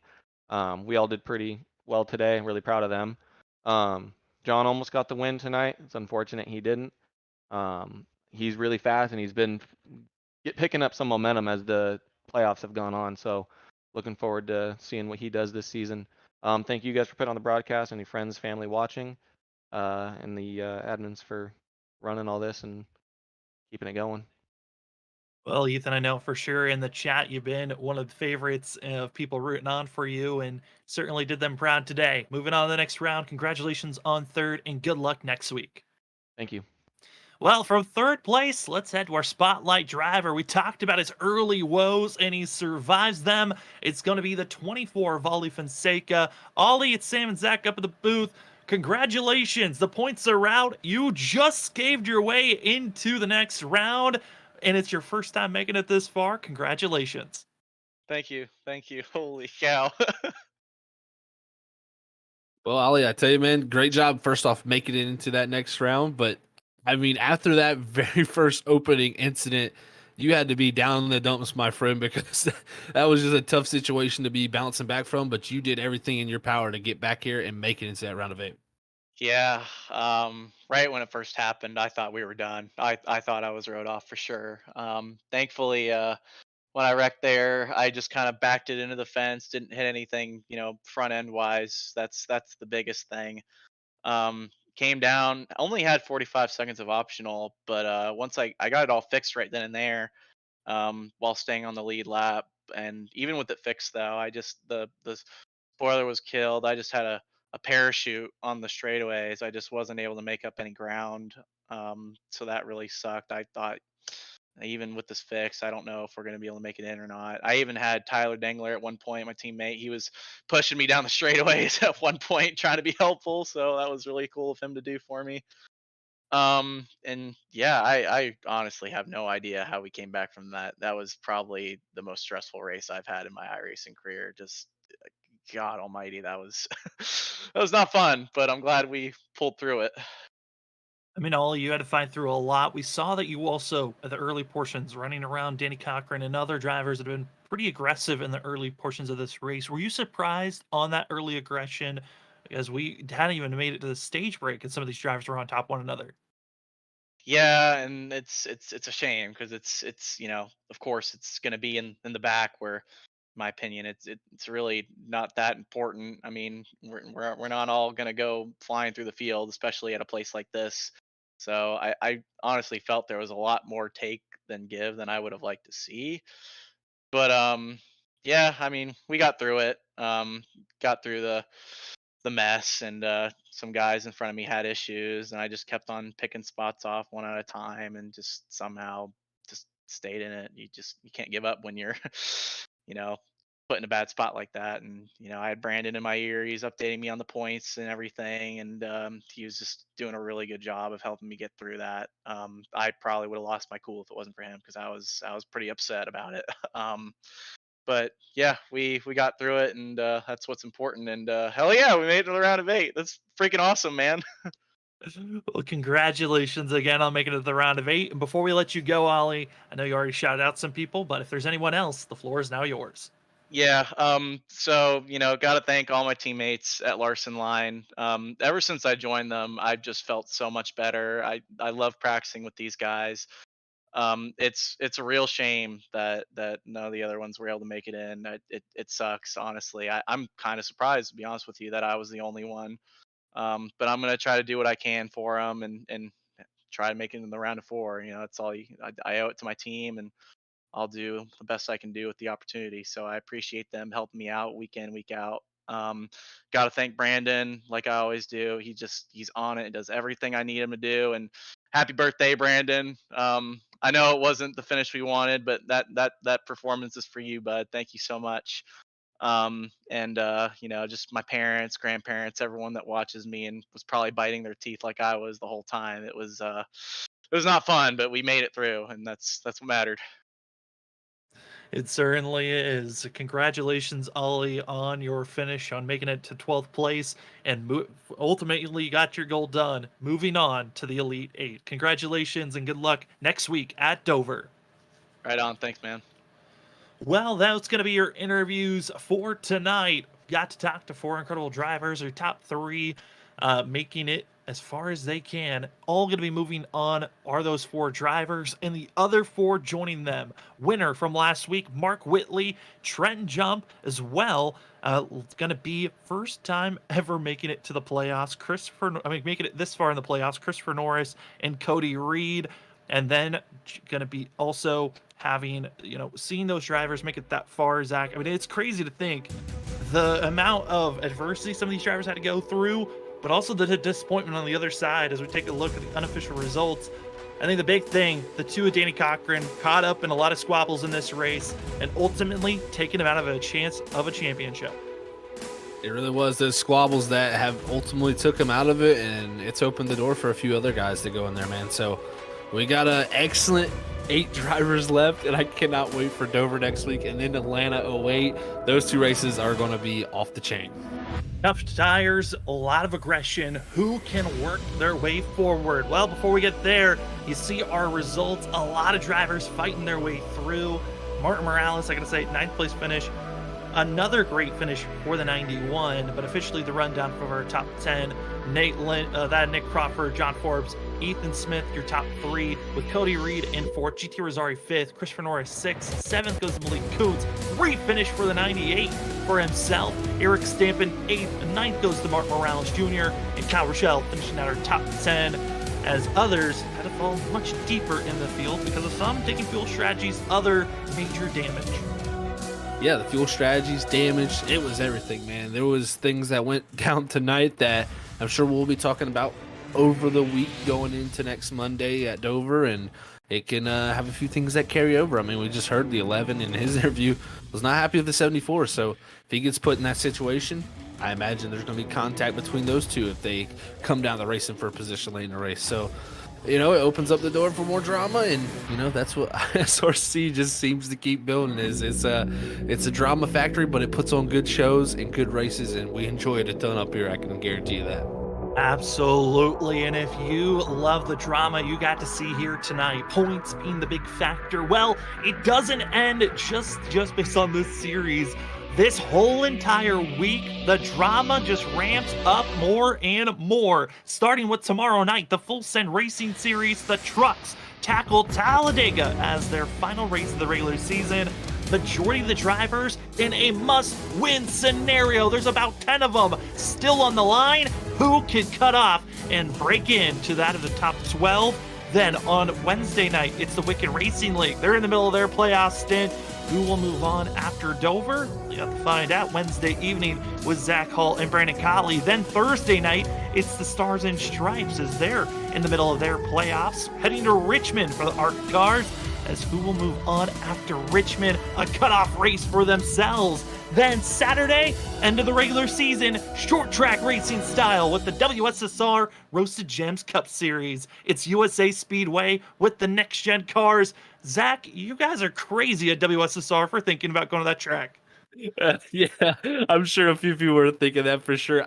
I think you can put on a good show. We'll have to see. Cross my fingers. I'm not the always 100% guarantee with things, but I'm hoping maybe it'll shake things up. I know there's a pretty close points gap for 16th. I think from 14th to 18th, we got guys within like 20 points or something. So there's a lot of shakeup could still happen there to get in their playoffs. But I'm just excited, first off, that when we get back here on Monday, starting next Monday for our broadcast schedule, every single race we broadcast from here on out throughout those weeks are all going to be playoff races. Everything's going to be on the line. And again, in my opinion, the playoff races, the end of the season races are always the best ones because that's when the drivers elevate to that next level and hit their potential and try to go out there and, you know, put their names in history books. And that's what it's all about when it comes down to sim racing and league racing here, especially on Freaky Fast. Summer right around the corner, and it is championship season for all the leagues that we cover. Cannot wait for it. And as well, since we didn't have time to really talk about it because we were talking about the drama and how rampant it was here tonight, but we also have that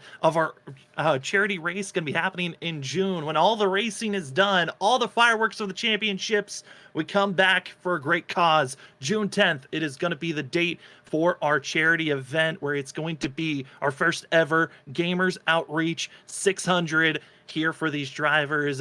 It's going to be great for the drivers that are going to be showing up. We've got a lot of already trying to sign up and get ready for this race. 600 miles, 400 laps, all in the going to be in the Gen 4 Cup car. High horsepower, loose, slipping and sliding. Can't wait for it. And guess what? Zach and I are both going to be up in the booth for it. Zach, I can't wait for that race. It's certainly going to be a good one. It really is. And like you said, June 10th there, 6 p.m. Eastern, here on Freaky Fast, 600 miles at the Charlotte Motor Speedway. And I tell you what, folks out there, you need to go and check out our Discord if you want to get signed up for that. We've already got 20 drivers signed up for this race. It's filling up quickly. Once we get to that certain mark and everybody's made their donations, that is when it closes. You will not have an opportunity to get in. You'll still have an opportunity to donate and help out to the charity of Gamers Outreach, which is amazing. And I believe we're already over $300 raised for that with just the 20 drivers we have entered so far. So we're well on our ways again to raising over $1,000 for another charity, and that just warms my heart so much heading into the rest of the year.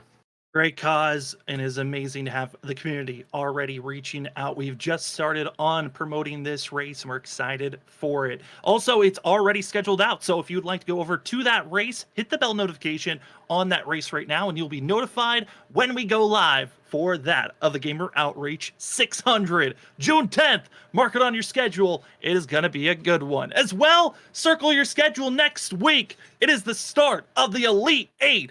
Who is going to be running for a championship in 3 weeks? Here's your 8 drivers and how they're going to be lined up. Taking the top spots, going to be Mark Whitley and Nick Crawford, both getting wins in the round of 12. 5 bonus points for themselves. Joining those two, last 2 seasons ago, champion of Trenton Jump, Ollie Fonseca, first-time Elite 8 driver, first-time Elite 8 driver of Christopher Norris, and as well first-time Elite 8 driver of Cody Reed. Joining them, other drivers that have had their opportunities at the Final Four, Ethan Smith and John Forbes. We no longer have last season's champion. Danny Cochran's out. Matt Upbrook, the Cinderella story is out. Logan Breakey is done. Dakota Moniz, done, scratched off.